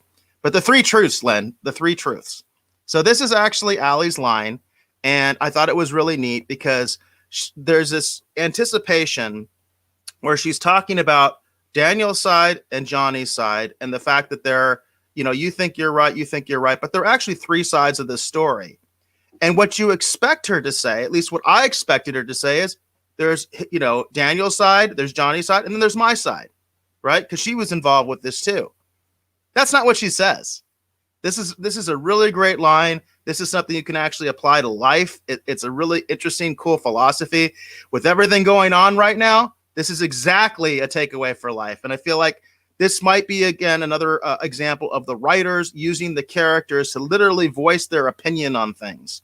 And she says, there's Daniel's side, there's Johnny's side, and then there's the truth. In other words, neither of them exactly have the truth. They have a piece of it, right? They have their own perspective. But in the middle of all this, the truth is being obscured. So it's not Allie just come up and saying, well, I have my opinion too. I was there. That's not what she goes with this. She says, you have your opinion, but somewhere out there is actually the truth. And neither one of you fully has that. And I love that perspective. That's probably, if you're going to take anything away from this entire show, that's the thing you need to take away from it, is that's exactly that is exactly what the truth is. There's your side, there's my side, but you know what? That's not exactly the truth. The truth is still something else that's out there, because that's the way we are as human beings. We do that. We get caught up in our own perspectives, and the truth is what suffers. So I really like that line. And what also I like is it kind of gives me an out, not necessarily liking what they did about Allie talking about her perspective. It's like, well, maybe the truth is that Allie's not really giving you the full story either of what happened about this breakup, So I really like that. I think that was a really great line. Like I said, I think it's something that you can use just for your life. Yeah, that's a good perspective. So moving forward here, just real quick, because we're at 107. And then of course again, like I said, the Cobra Kai students show up. Oh, here's interesting. I will mention this about Anthony just real quick to go back to Lynn's point. The thing I was most surprised at is when he shows up, the kid looks almost completely different. Like, did they cast someone else? Did he? Because it was weird, because he had something in hand because he was like eating on it, but he looked like he lost a bunch of weight. I don't know. It's really weird. It kind of, that of everything that happened in this season, that's the one that took me out of the episode the most. Because like, oh yeah, that's right, they got a son. And what the hell happened to him? Like there's no, they don't even take 5 minutes to fill that in. Well, that goes back to my point, is they brought a lot of people back from season 1 and really didn't do anything with them. That's my entire point. And I was really disappointed about that. Bringing back Samantha's prissy friend, that was nothing to me. I was like, what was the point? They brought back Daniel's son. Again, what was the point? He doesn't really do anything. And then the one that I think is the most egregious is they try to kind of do something with the main bully, right? They bring him back. Now he's part of Cobra Kai, and he's the one that actually ends up having like the last, like you have a rematch between him and Miguel, but now he knows karate. And there's so much you could have done with that. And the way they went with it to me was just such a letdown, because it just did not feel like the epic fight it should have been, in my opinion. And it's because they just didn't develop the character at all. And again, I think it's really weird, because this show of all shows constantly is giving you a new perspective on old characters and on new characters. Constantly, people are shifting alliances. You kind of get a little bit more of why this character is the way that they are. You get their perspective, no matter how bad they seem, that maybe there is something redeemable or there is something good about this person. We didn't get any of that with the bully from the first season. He basically still seems like a jerk. Now he knows karate, but he still gets his ass kicked by Miguel. I don't know what the point of that was. Yeah, I could totally see that. And then of course we get that moment where basically because of what happens, obviously we basically get that moment where Daniel, because of what happens, decides that he's gonna have it out with Crease, right? And I can't remember. Does Johnny get there first? I think Johnny is. Yes. Johnny does get there first. In fact, it's really interesting. And by the way, I do agree with what Lynn is saying. I do think the big epic fights will be at the tournament. You have to do that, obviously. You know, you're hoping for some good matches. I'm actually hoping for some alliances to change again before we get to the tournament, because Crease isn't left with a whole lot after this episode. But the thing is, at first, now this is one of the ones that I kind of want to put out there, because you specifically, I remember you mentioning sort of that Darth Vader moment. Like, we're talking episode 3, Darth Vader moment, and we're talking about like Mace Windu, about to kill the Emperor, right, and chopping the hand off. And we got that with Johnny, Robbie, and Crease. And I thought that was really cool, because you did mention that specifically as sort of a prediction or something that you thought maybe was going to happen. And it does. It actually does happen, though it doesn't happen the way it happens in episode 3. Johnny doesn't turn to the dark side and become Darth Vader. But we do get this really interesting dynamic between the three of them. Yeah, it's interesting. Because Johnny goes there. He's decided he's going to finally have it out with Crease. Robbie is there. And then we do get what we were kind of thinking. We get the son fighting the father. Right. And because Johnny gets the better of Crease, and then basically Robbie steps in and says, "I'm not going to let you do this." Yeah.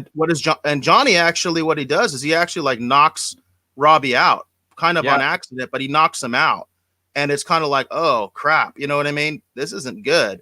And that gives Crease just enough that he can kind of come back. And it looks like he's going to get the better of Johnny, and that's when Daniel shows up.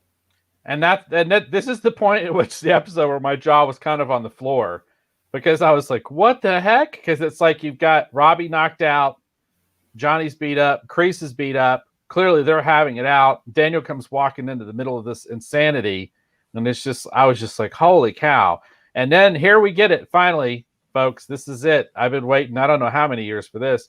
Then it's Daniel versus Crease. I never thought I'd see this. Daniel versus Crease, full on. It's interesting because he is able to use what he learned from Chosen in order to basically win the fight.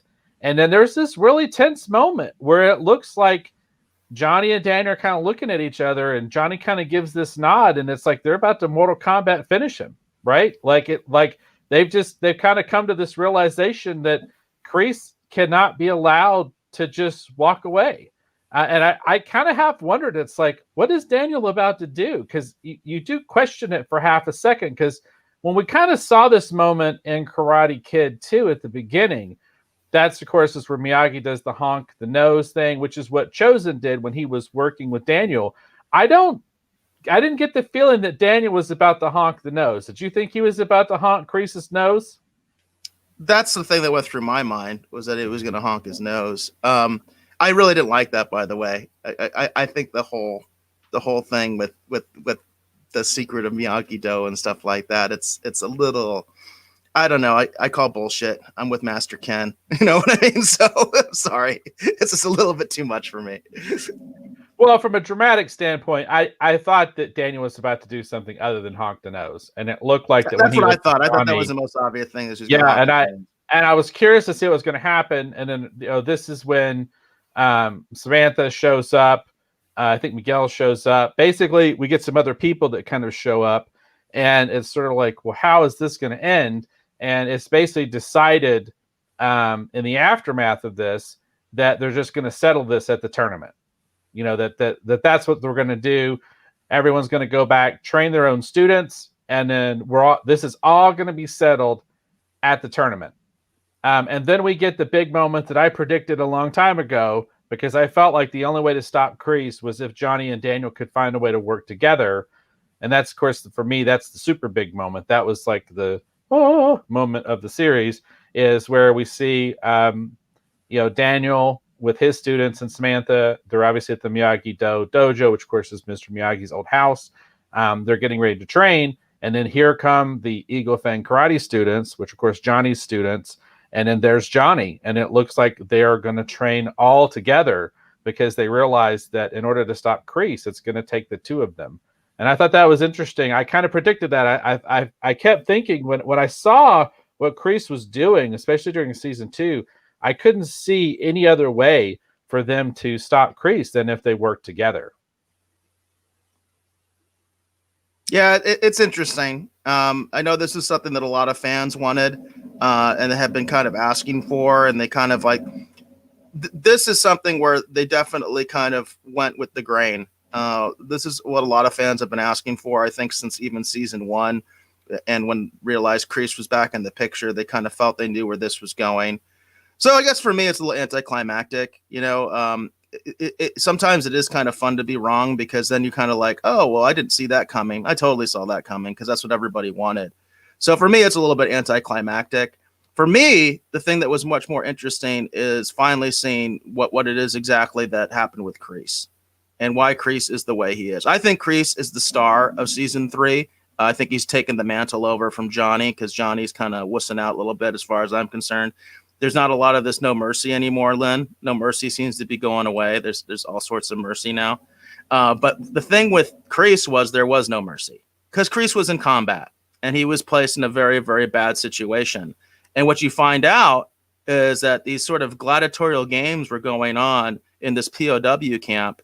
And the way that Crease actually saved his friend was that they were going to make Terry Silver fight their commander, who was supposed to be like the biggest badass among them, right? He's the older soldier that actually put together this special ops group.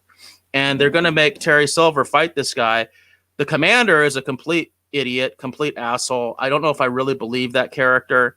But that's the position to decide to go, is that this guy's a piece of shit. He's willing to kill his people just to survive. I don't think there's ever an example of this actually having happened in Vietnam, by the way, and some bad things did happen in Vietnam. I don't think anything like this ever happened. But anyway, the commander basically was like, hey, every man for himself, right? Every man for himself. Now Terry Silver, who apparently we can kind of surmise is nowhere near like a badass. He seems kind of scared. He seems like kind of the jumpy guy. Crease is kind of taking him under his wing. And what Crease does is step up and say, you know what? I'll fight you. Don't make him fight you. I'll fight you. And the big twist is, while they're fighting, and it's pretty brutal, and Crease actually does manage to get the better of his commander, the camp is raided. The camp is liberated. And right in the middle of this, basically, the commander's like basically dangling over this pit of cobras. And there's this moment where the commander's like, okay, it's over. You know what I mean? Hey, just good sport or whatever. And Crease is like, fuck that, and kills him. You know what I mean? And it's a pretty amazing moment, because obviously that also solidifies why Terry is so indebted to Crease. Crease literally saved his life in a very crazy, crazy contrived way. Yeah, it was a big reveal. It was interesting to kind of see how that all came together. I did think it was interesting too, because when they were talking about what was in the pit, there was kind of this lead up. What's in the pit? What's in the pit? So when you finally knew what was in the pit, right? Come on, you knew what there was no question what's in the pit, right? It's cobras, right? I thought it was going to be those where they take the bamboo and they splint them on the end like spikes. What does that have to do with Cobra Kai? I'm just telling you what I thought it was. I didn't immediately. I'm sorry, I can't say. I totally saw that coming. I knew that was gonna. That's Cobra Kai. That's the origin of Cobra Kai. It's the snake pit. Yeah, I know. Well, I'm just saying, I didn't immediately see that. Now, of course, here is where we are. This is our speculation, because we're at the end here of the season. So we'll do a little bit of speculating. We're at 119. We still got some news and stuff we want to cover for sure. So I don't want to drag on too much here. My big speculation is going to be Daniel and Johnny are going to attempt to work together. I think they're going to realize that it's like trying to, mix oil and water, and I don't think it's going to work quite right. And I think eventually they're going to wind up having to go their own separate ways. And then I think we're going to end up with a similar scenario as what happened in season 1. I think our big battle is going to be Robbie versus Miguel again. But I think the only difference is going to be is potentially, Robbie may or may not get the better of Hawk and do something unnecessarily brutal. But I'm curious too, because I'm wondering how many seasons they see Cobra Kai playing out to, because I would predict something completely different if I knew that, well, this next season will be the last season, Right. But I have no idea how far they intend to carry this, because I feel like we're going to run out of kind of like story road to have a bad metaphor. I mean, because I'm not sure how much further you can take this, because once you topple Crease, you know what I mean? I think you're kind of done, right? Like, I mean, at least that's what I think. I mean, obviously there may be a different direction. I know a lot of fans are speculating that Bad Boy Barnes is actually who Crease called when he called someone on the phone, that it wasn't actually Terry Silver he was calling, but he was actually calling Bad Boy Barnes. And I know the actor who played Bad Boy Barnes, he'd been doing all kinds of interviews telling people he hadn't been contacted by anyone. And now all of a sudden he's kind of clamming up, which is making a lot of people think that, Barnes will be in this next season and will kind of be in Crease's corner. So that Crease isn't, quote unquote, just by his lonesome. That's going to be Bad Boy Barnes and Crease, versus, Daniel and Johnny. So I don't know. It's interesting because it's an interesting setup, because I'm not sure where they're going with this. But my prediction is that Johnny and Daniel, at the end of the day, they're not going to be able to work together. And I do feel like the big final battle is going to be Robbie versus Miguel again. What do you think, Eric? Yeah, it's hard to contest what you're saying. But at the same time, these guys have surprised me before. So I am hoping that they're going to go that route. I was not surprised about the Johnny Daniel team up. That's what everybody wanted. That's what the fans wanted. You could argue, is this fan service or was that always the intention? I don't know. I do know that the producers of the show have said they have lots more material and they feel like they can keep this thing going basically forever. I know they've said that. In fact, they're even talking about a spinoff. There's actually talk of doing a Cobra Kai spinoff, which is interesting. So that tells me how much material these guys think they have, and I have no reason to think they don't. I do like the writing. I think they do a lot of it's not always going to be what I want, but overall this is a great show with a lot of great writing, a lot of even good philosophical stuff, as we were talking about earlier. So I think that they can keep it going, but it does make you question, well, where are you going to go if Crease is toppled? Where are you going to go after that? Because they haven't established like a fourth dojo, which is what I would have done, right? I already talked about that. Like I would have like an MMA character or something like that running around. Maybe even get a guy from UFC or something like that and have them running around with their own dojo. And then you could have another villain sort of being set up, But right now you don't have that. So my big question actually is like, I really don't know what the ultimate purpose of Crease's call is. This entire season has led up to this, right? We're getting Crease's backstory. We now know exactly why Terry Silver feels so indebted to Crease and is so loyal to him. So, in my mind, that's the only person he'd be calling. The other guy is nothing. I mean, what would he even offer? So I'm kind of like shaking my head. What Terry Silver can offer is kind of the same as Karate Kid 3, which is that he has resources, which he has money, right? So that's basically what Crease can use this guy for, and that would mean that he would have to go basically back to the recruiting pool. So it's kind of strange to me because I feel like they took a little bit too much away from Crease, because at this point, basically all Crease has left is assuming the bully comes back, he has him, right? The bully from the first season who got his ass kicked by Miguel. He's got Robbie, who got his ass kicked by his dad. And he's got Tori, who got her ass kicked by Sam.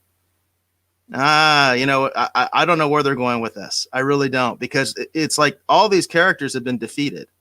So it's like, you anticipate that they're going to do a rematch with Miguel and Robbie, right? Kind of because they kind of have to, since Robbie is the guy who paralyzed Miguel.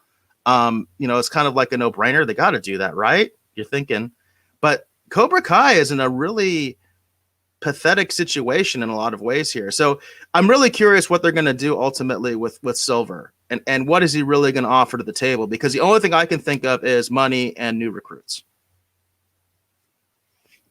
Well, there you go, members of the Rogues Gallery. If anyone has any other speculation or ideas, please put them forth now. I'm generally curious to see what they're going to do with next season because, like I said, I kind of see the obvious setups. But I'm going to be honest with you, I'm not exactly sure how you wrap this up. I mean, we could do like a Rogues Writer Room down the road, you know what I mean, and see what other people would suggest. But at the moment, I feel like they've kind of written themselves into a little bit of a corner. But I do like the idea of Johnny and Daniel trying to work together, not just because it's what the fans want, because like I said, since we started talking about Cobra Kai, I've always felt like that they were the yin and the yang, you know what I mean? And that, reality is somewhere in the middle, you know what I mean? But you have to have the two extremes in order to have, quote unquote, a reality, anyway. So there you go. I'll be honest though, I don't see them as that extreme. I think they're. Well, I don't either, but I'm in the same pod. You know what I mean? Right. So it's like I don't really see them being like on these totally different ends of the spectrum. In fact, I think Daniel escalated things quite a bit, and he didn't show himself to be the Mr. Defensive good guy that he kind of purports himself to be. So we'll see how it plays out. I think your scenario is pretty cool. Like I kind of like that, the idea that maybe they'll be together for a while and it's just not going to work out. It'll degenerate. We'll see if that's what happens. But I think the larger question is, what are you going to do with Cobra Kai? Because Cobra Kai does not look very good right now. They basically got their asses kicked all over the place. And that's what happened the second season too that I didn't like. It's like, wait a second. Like everybody got their ass kicked. So why are we really worried about these guys who keep getting their asses kicked? Well, there's an interesting perspective. I'm just saying. And they all lost. So right. Okay, cool. All right. Well, if that's good, let's go ahead maybe and go ahead and segue over into let's go ahead and do some pop culture. I'll be trying quick on mine since we're at 126 here. Let me pull up my notes here real quick. So let's get this actually loaded up. All right, so share my screen here real quick. All right, so for pop culture, basically here on the pop culture, let me set up real quick. The pop culture news segment, we talk about anything that's interesting that's happening in the world of pop culture news. Hopefully something you, our dear valued viewer, our dear valued listener, will find interesting and worthy of discussion. Now, this is going to start probably getting a little annoying for folks, but I can't help but be excited for what is coming up. So this is going to be the first of many Moon Knight Rising updates. That's right. Moon Knight is coming to Disney Plus. I am beyond super excited. I am literally over the moon. All right, so oh boy. All right, so we're going to start off here. There's been a lot of interesting news coming out about Moon Knight. Of course, earlier this week, I think some people may have heard, Oscar Isaac has been cast to play Mark Spector, a.k.a. the Moon Knight. We do have some directors on board, and it just broke today. This broke on the Hollywood Reporter. Marvel's Moon Knight says May I'm not sure how to pronounce that name. Calamari joins Oscar Isaac in Disney Plus series. So we're going to get into this just real quick. It says Isaac is top-lining the show featuring one of Marvel's cult characters, and that is aiming for a March production start in Budapest. So they're going to start filming in March. May Calamari, who is perhaps best known for her work in Hulu's Raimi, has nabbed a key role in Moon Knight Marvel Studios series Moon Knight Marvel Studios series for Disney Plus. Oscar Isaac is top lining the show featuring. Well, we just said that. Let's go ahead. Sorry. Mohammed Diab, the Egyptian helmer behind Middle Eastern drama Clash, and Justin Benson, and Aaron Moorhead, indie genre filmmaking team behind sci-fi horror series Endless and Syncrotic, are going to be directing the show. Moon Knight has had several incarnations over the decades since his debut in 1975, from being an ex-Marine turned mercenary with multiple alter egos to being a conduit to, basically being a conduit for the Egyptian moon god Khonshu, to most recently a dapper dressed consultant. An aspect to the stories in the modern comics era has been tackling the mental illness, basically, or the concept of mental illness in terms of multiple personalities. It is unclear what Marvel's take for the series will be. It is also unclear what role Calamari will play, and Marvel declined to comment. So then they talk a little bit about the stuff that she's currently been doing. So I am pretty super excited about this. Very excited. Because Moon Knight's gone from sort of like being something that's kind of been, rumored to going to be happening to now we got a filming date, we've got cast, we've got talent attached on the directing side. We're going to be filming in Budapest. I'm super excited. And I have heard it kind of reported, maybe it's a little rumorish, but I have heard it reported that they are going to do with the caped, hero persona. And as I've told Eric and I've mentioned before, the thing I love about Moon Knight is they used to always talk about how Moon Knight is basically Marvel's version of Batman in a sense. That's kind of what Doug Munch was kind of intending, writing a lot of the early Moon Knight stories. I've loved this character. See, and I've always thought it's Iron Man. I've always thought Iron Man is kind of a copy of Batman. So I could see that. But once we get a little bit further into Moon Knight, I think you'll see what I'm saying. It's a darker tone. And also, the other thing I'm excited about, too, with Moon Knight is that this also brings us into sort of the more occultic elements of the Marvel Universe. Through Moon Knight, we have a conduit, obviously, to Jack Russell, the Werewolf by Night, because he debuted in Werewolf by Night, which also has an inroad, obviously, if we're going to talk about werewolves. We also have an inroad actually talking about vampires. It leads us to Blade and Morbius and all these other ideas. And Moon Knight's Rogues Gallery is pretty macabre when you want to talk about some of the villains that he fights. Characters like, Hatchet Man, for example. I mean, he fights a lot of serial killers. I mean, Moon Knight's a really interesting character. I'm very, very, very super excited for this. So I don't want to go on about it too much further, but excited to see talent. Excited to see a direction and to know they're going to be filming here in March. So very excited for Moon Knight.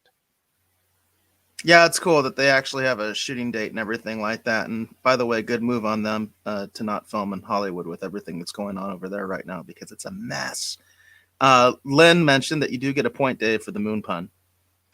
Definitely. All right. Well, there you go. Yeah. Okay, cool. All right. So that's going to be my big pop culture story for this evening. I've got a streaming wars that's a little bit pop culture-ish that kind of ties kind of indirectly back into this, but we'll get to that in a moment. What do you have for pop culture news this week, Eric?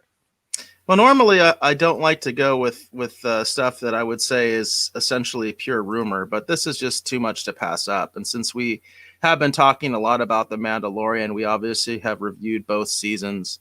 So you can check that out on some of our previous episodes if you want to see our take on The Mandalorian. We've talked about it quite a bit.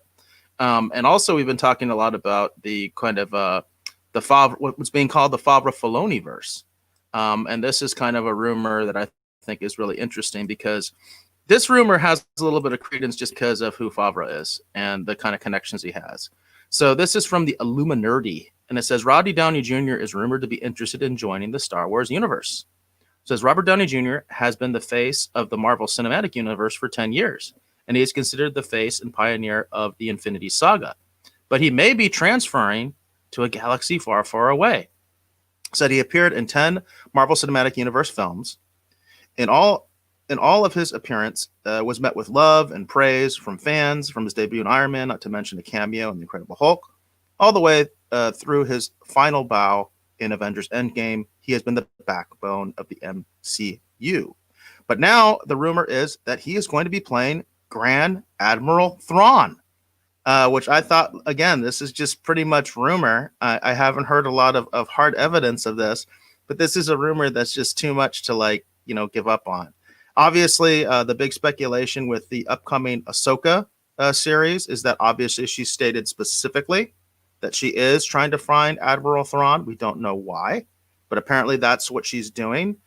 I think it actually might be related to some of the stuff that happened in Rebels, but I wasn't a big Rebels fan, so I didn't see a lot of that. She is after Grand Admiral Thrawn, and that's the big rumor, is that Rodney Downey Jr. is going to do this. Now, I wouldn't really put this up, except that I think it's a really awesome rumor, and also I think Favreau obviously has it within his means to do this because he and Rodney Downey Jr. have worked so much on Iron Man together. So, have you heard about this rumor, Dave? What are your thoughts about it? I have heard the rumor. I've seen it kind of floating around. I think that Robert Downey Jr. he's an incredible actor and obviously could breathe life into Grand Admiral Thrawn. I've always kind of thought of Grand Admiral Thrawn as kind of more Jason Isaacs. I don't know. It's just his voice, his cadence, his demeanor. He makes a really good villain. I know he was just recently in the Star Trek universe over in Discovery. But I'm excited too to just see Grand Admiral Thrawn brought to life too. So, but I had heard this rumor, and I think it's pretty exciting if this is what they decide to do. The big question in my mind also becomes, what kind of Thrawn are we going to get? Because I know that they've had Thrawn in the Rebels series, and I saw some of that, and I was a little bit disappointed. This was not the Thrawn of Heir to the Empire that I really loved so much. So I don't know how much of a badass Thrawn really is in the the Star Wars Disneyverse, so to speak. But I've said this several times. I keep hearing this possibility that Lucasfilm is actually going to do their own multiverse, and they're basically going to give Filoni and Favreau carte blanche to kind of do their own thing on their shows that is not affected by the Disney trilogy. There's a lot of rumors about that. Whether they're true or not, I don't know. But I could see it happening because it makes a lot of sense, because you keep hearing more about this Favreau-Filoni-verse. And I think it's probably the best compromise you could have over at Lucasfilm, because I think there's no denying that there are now camps in Lucasfilm. And, one camp is the Kennedy camp, and the other camp is what I call the Lucas loyalist camp. And I just don't think there's any denying that exists. I mean, it does. You can just tell in the storytelling, the whole thing with Luke, it's obvious that you have these sort of Lucas loyalists represented by Filoni and Favreau, and you have Kennedy's very agenda-driven, side of Lucasfilm. And I think what the powers that be eventually are going to do is say, let's just split it. You know what I mean? Let's let Kennedy keep doing her crap, and then we'll just let Filoni and Favreau do something cool. So that's kind of what I'm hoping for. But obviously, I'm also hoping for that Thrawn that's more like Heir to the Empire Thrawn, and not necessarily as much Rebels Thrawn. Well, I just keep coming to this basic concept every time you bring up the idea of a Star Wars multiverse, is that, if we eventually get the Star Wars Marvel crossover movie, they have to actually start it with Patton Oswalt doing the bit from Parks and Rec, testifying to Congress, and then it kind of slowly fades out, and then the movie actually starts. Because every time you mention this multiverse idea, I keep thinking it's like, well, this is just opening the door for Darth Vader to fight Wolverine at some point. So we'll see. Like I said, Robert Downey Jr. is a talented actor, and I love The Mandalorian. And so if they decide to do something like this, it'd be really cool. So we'll see. I'm curious to see what they decide to do. There's so much possibility and so much potential right now, in my mind anyway. And they've got a very ambitious slate in my mind too, of things that they intend to do. So I'll be curious to see how they pull it all together. So, and I do think it's a fairly a no-brainer that Thrawn is going to show up in the Ahsoka series. I mean, I think that's a no-brainer. So the question just becomes, who are they going to cast for him? Right. Yeah, I mean, we know he's going to be in Ahsoka, but I just mentioned in terms of The Mandalorian, because I feel like The Mandalorian is what's kind of, in my mind, started all of this. Ahsoka was in Mandalorian talking about Thrawn, so that's just what I meant, is that I'm curious to see the continuation of kind of these ideas and things that kind of started with The Mandalorian, in my mind anyway, because I feel like The Mandalorian's its own kind of other thing, like you were talking about. So I'm really curious to see how they're going to pull this all together. So. Yeah, it will be interesting. I mean, a lot of the future of the Mandalorian itself is kind of in question right now because, as far as I know, there isn't an official date for Mandalorian season 3, and the big reason for that is because you have so much else going on in that Favreau Filoni verse. We've got the Rangers of the New Republic, the Ahsoka series, and then I think there's another one as well. Oh, the Boba Fett series. Well, how could I forget that? So so I think that they're going to try to get all that stuff to kind of catch up. And then we'll probably see the Mandalorian again. But I would definitely think that Thrawn's going to be in the Ahsoka series. To me, that's just like a no-brainer. And Lynn has an interesting comment here. He says if they hadn't already used Clancy Brown, I would have liked him as Thrawn. And I could see that, Lynn. I could totally see that. Clancy Brown has, the voice, the physical demeanor. He's an incredibly talented actor. Of course, he's played some really, really great villains. And he's also played some really interesting military commanders, too, over the course of his career. He's, of course, the voice of Lex Luthor. But when you look at the oeuvre, to use that word again, of Clancy Brown's performance and career, he would have made a very great, intimidating persona to have play Grand Admiral Thrawn. I would have loved it. It's all about that voice, too.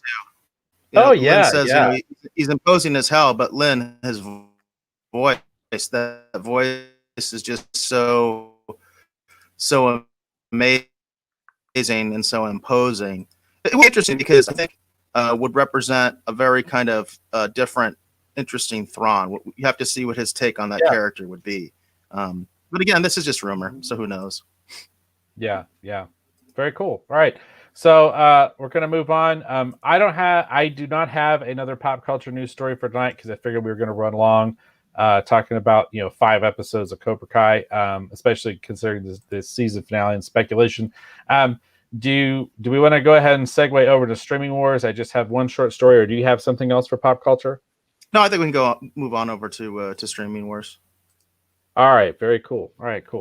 All right, so in the Streaming Wars segment, we just talk about anything we think is interesting happening in the world of Streaming Wars. You may be thinking fish and stream. No, we're not talking about that. What we're actually talking about is streaming video. We're talking about all this amazing streaming services, whether you want to think about things like Hulu or Netflix or Disney Plus or Apple Plus or some of the unfortunate casualties of the Streaming Wars, such as DC Universe, or even Quibi. But enough about that. We just hope it's something that you find worthy of discussion. That's what we like to cover here in the Streaming Wars. So for this week, I am trying to get this story pulled up here. So let's see. Let's bring my screen back up. How do I do that again? Here we go. All right, cool. All right, so for Streaming Wars this week, this is kind of not really Streaming Wars, kind of Streaming Wars, because I really feel like that a lot of the stuff's going to wind up on Disney Plus, to be honest with you. I know that they're wanting to do films, but I really feel like a lot of the Marvel stuff is just going to wind up on Disney Plus with everything that's going on. And I'm really excited for the possibility of what I think is going to be happening with the Disney Plus shows, because I think shows like Moon Knight and stuff are going to be leading into these other things. So while this isn't directly Disney Plus related, I feel like it kind of is. It's a little bit of a stretch, so just bear with me. So Marvel fans hope for R-rated Blade reboot following Deadpool 3 MCU confirmation. So it was confirmed earlier this week. Kevin Feige confirming Deadpool 3 will be R-rated and has Marvel fans calling for the new Blade to get the same treatment. Now, I'm not sure if I think Blade will be, but I really have this feeling that Moon Knight is going to open this door that's going to lead us to Blade. Marvel fans are feeling much better about the odds of the Blade reboot getting an R rating after it recently confirmed that Deadpool 3 will be the MCU's first R-rated movie. Though the first 2 R-rated Deadpool movies were highly successful, worries were present with fans that Disney wouldn't allow an R-rated movie in the MCU. Those feelings were assuaged, I should have pronounced that correctly, with new comments from Marvel boss Kevin Feige, who verified that Deadpool 3 won't be toned down. So we're not going to get too much further into this. I thought this was interesting. If you're interested in this, I definitely recommend going over and checking out this article over here on Movie Web. I thought it was really kind of cool. But again, I'm bringing this up because I really do feel like that a lot of the Marvel cinematic universe is not going to be just set up on Disney Plus. I really honestly feel like that a lot of these things they're talking about, like Blade, I'm not necessarily Blade, but I really feel like a lot of this stuff's going to wind up on Disney Plus. I know it's a bit of a stretch, but I wanted to find a way to fit this in because I feel like this is exciting, fun news to talk about. So I apologize, it's not directly Streaming Wars related, Eric, but I just wanted to talk about it. What do you think? Well, it's kind of funny because I've kind of made my position pretty clear that I think it's a disaster for Disney Plus to put R-rated content on their platform. I think it's really going to damage their brand in the long term.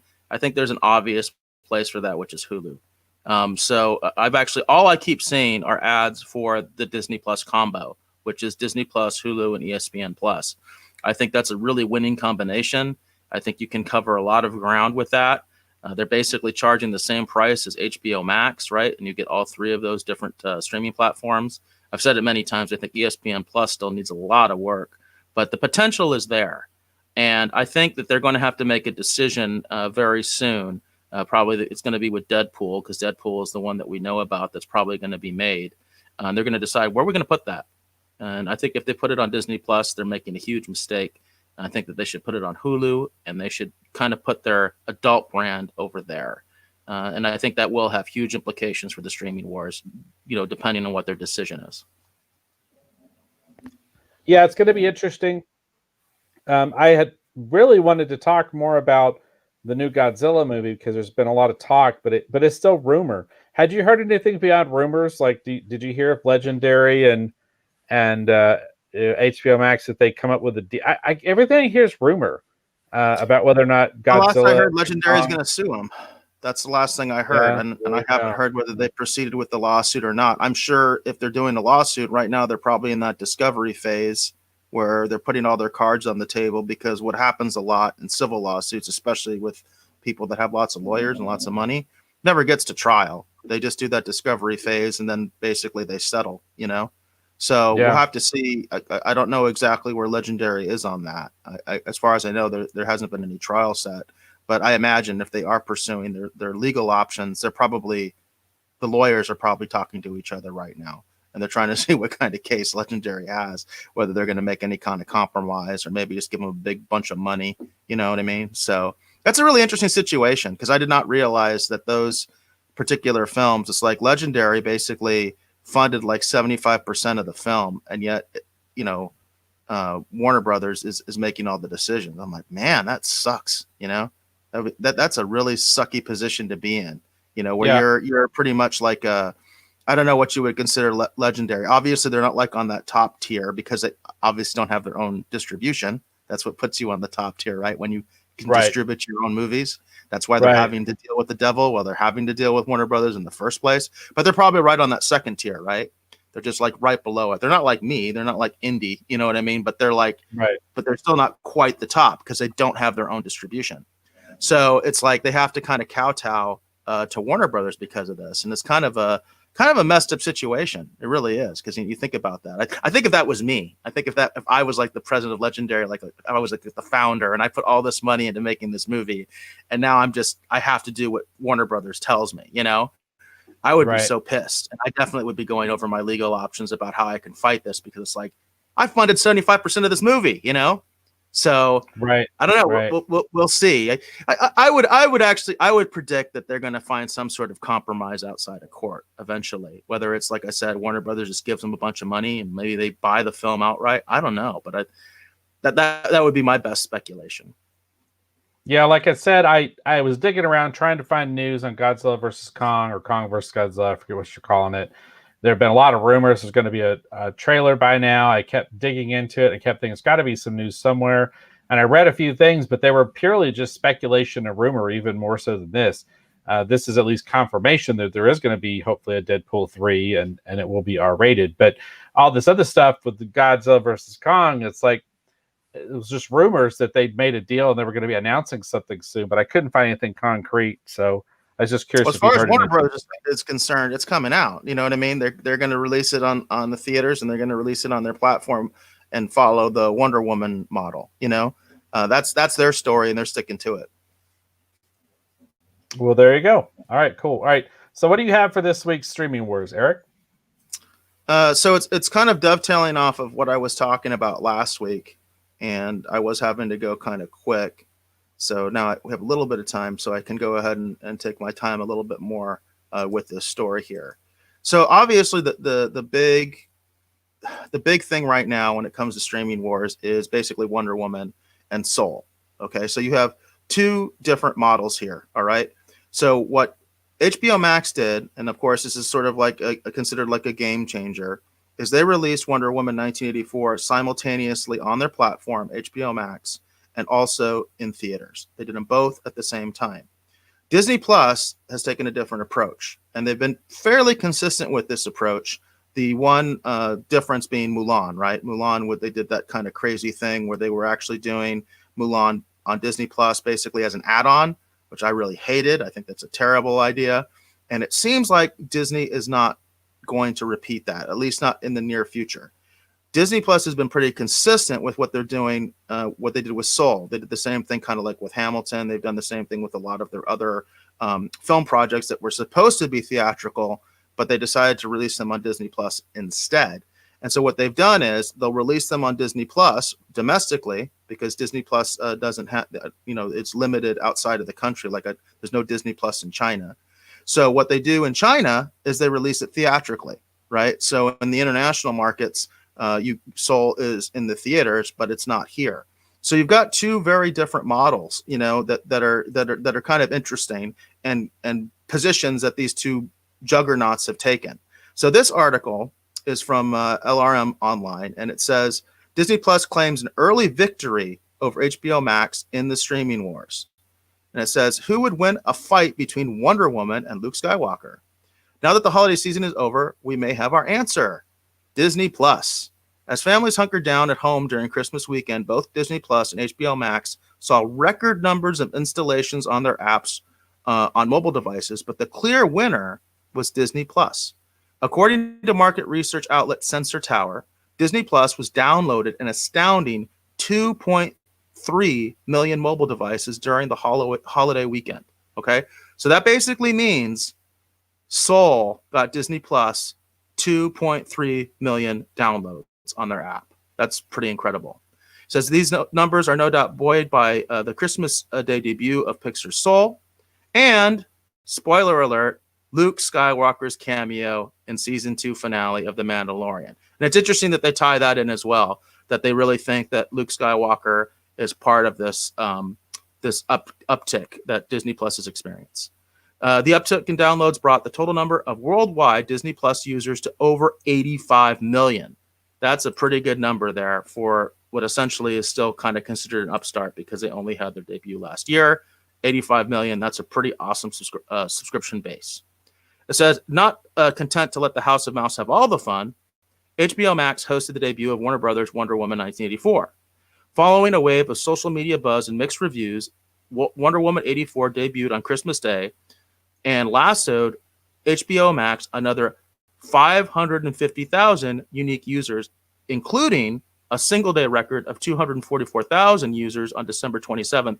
That is according to another tracking service called Apptopia.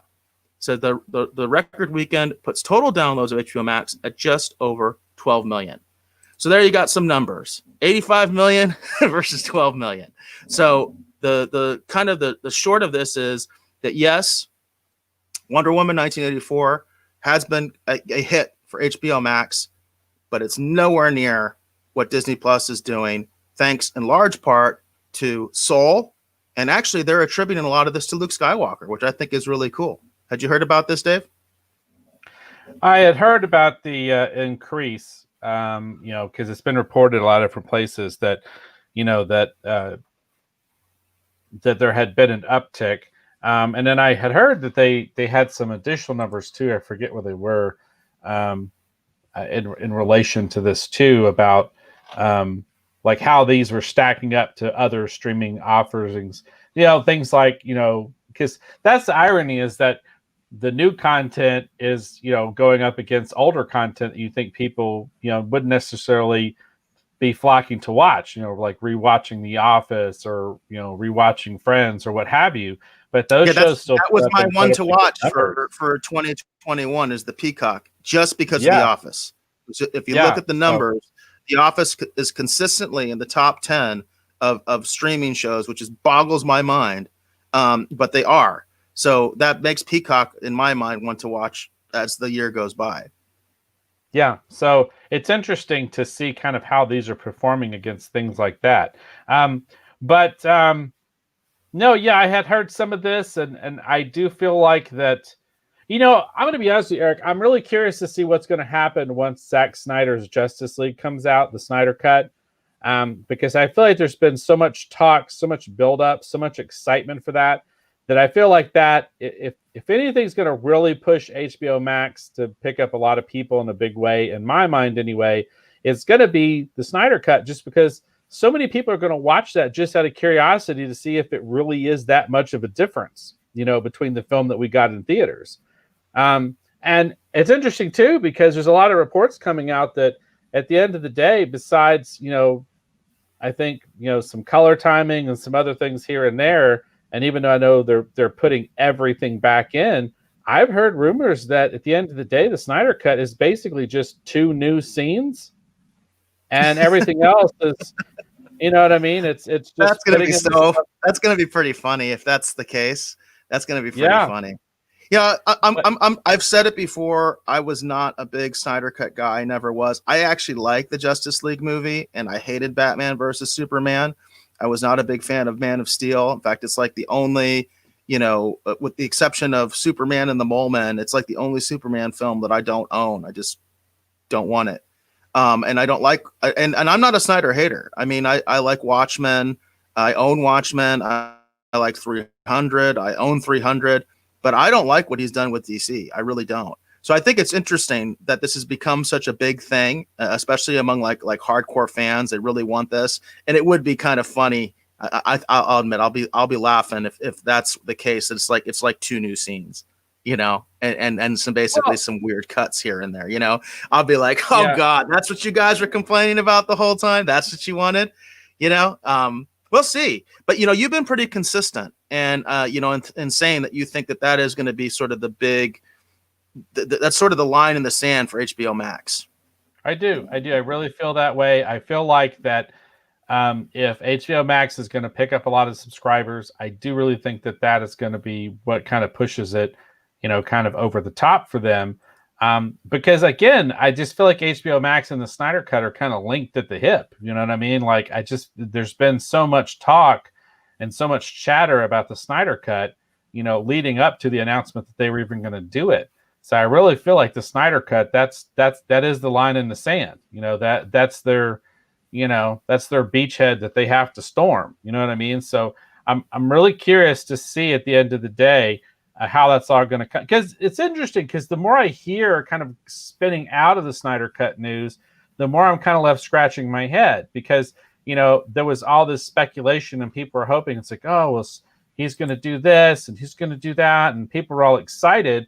But now there's all this information coming out that once, and this is kind of related to streaming wars, once the Snyder Cut is done, because Zack Snyder has signed the deal with Netflix, there's a lot of chatter too about his zombie movie that's going to be on Netflix, that he's basically done with Warner Brothers and he's over here at Netflix after this. So it's I've heard that straight from Warner Brothers. Warner Brothers has said that they're not doing anything, because we had speculated on a Snyderverse. Which I still say, if it's successful, I can't see that not happening. I can't see something like that. You're going to go where the money is, So if it's a big hit, all bets are off. But I have heard that specifically from Warner Brothers, that they have basically said, nope, we have no plans after the Snyder Cut as far as like a Snyderverse or anything with this guy. This is like a one-off. This is a one shoot. We're going to do this, and then we're going to move on. It's interesting too, because, and I could totally see where that could happen, but it wasn't that long ago that there was a time where, that you wouldn't be able to just go across the street and do this other project. That would have just been unheard of. But when you look at what happened with, J.J. Abrams' production company, when you talk about, segueing from Star Trek right into Star Wars, and nobody seemed to bat an eye or even think remotely this might not be such the world's greatest idea. It's interesting that in this world that we find ourselves in now, I guess it could potentially happen. You know what I mean? He just go back over to WB, but it is unusual. It is unusual everything that's going on. But I do honestly feel that way, Eric. I really feel like that the Snyder Cut is that's going to be what really shows us what the potential for HBO Max is going to be, because there's so much writing on it. There's so much anticipation.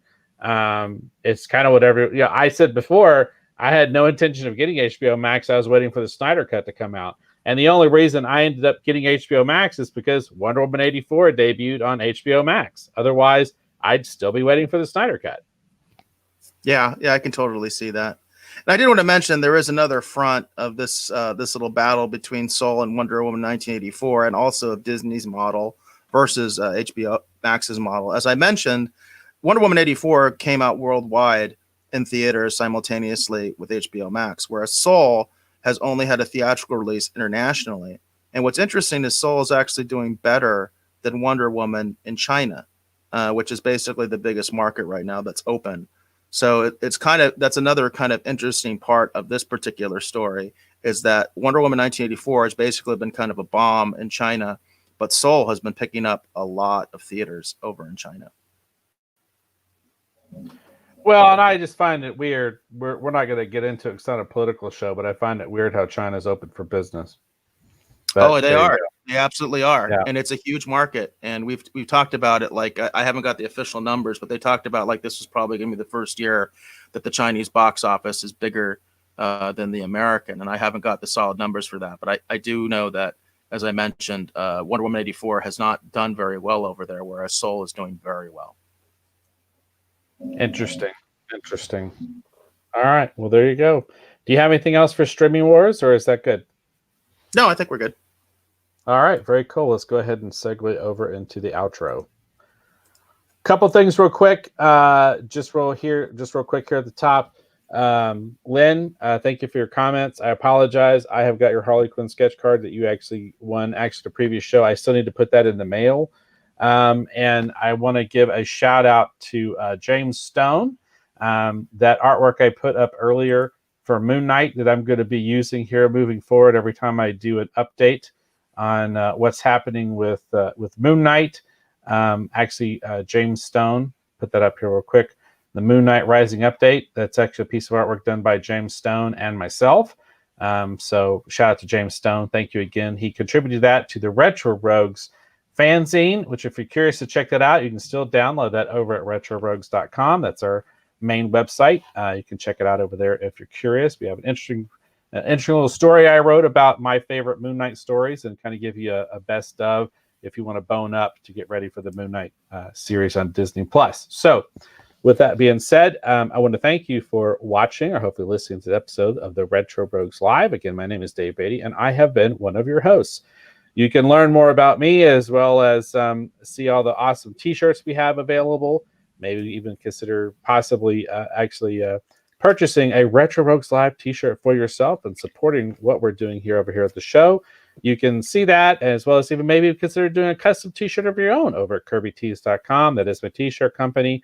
That's over at KIRBYTS.com. I want to thank my co-host, Mr. Eric Alexander, for coming back and providing his unique perspective on things. We often don't see eye to eye on certain aspects, but I am welcome to have his voice, and I always enjoy the conversation. So, Eric, please tell the folks hopefully watching or listening at home where they can learn more about you on the interwebs. Yeah, so I'm most active on Twitter. You can find me at BaseGod14. That's at BASSGOD14. My DMs are open, so if you have show suggestions or anything like that, I'm always open to that. That's also the official YouTube. That's also the official Twitch account.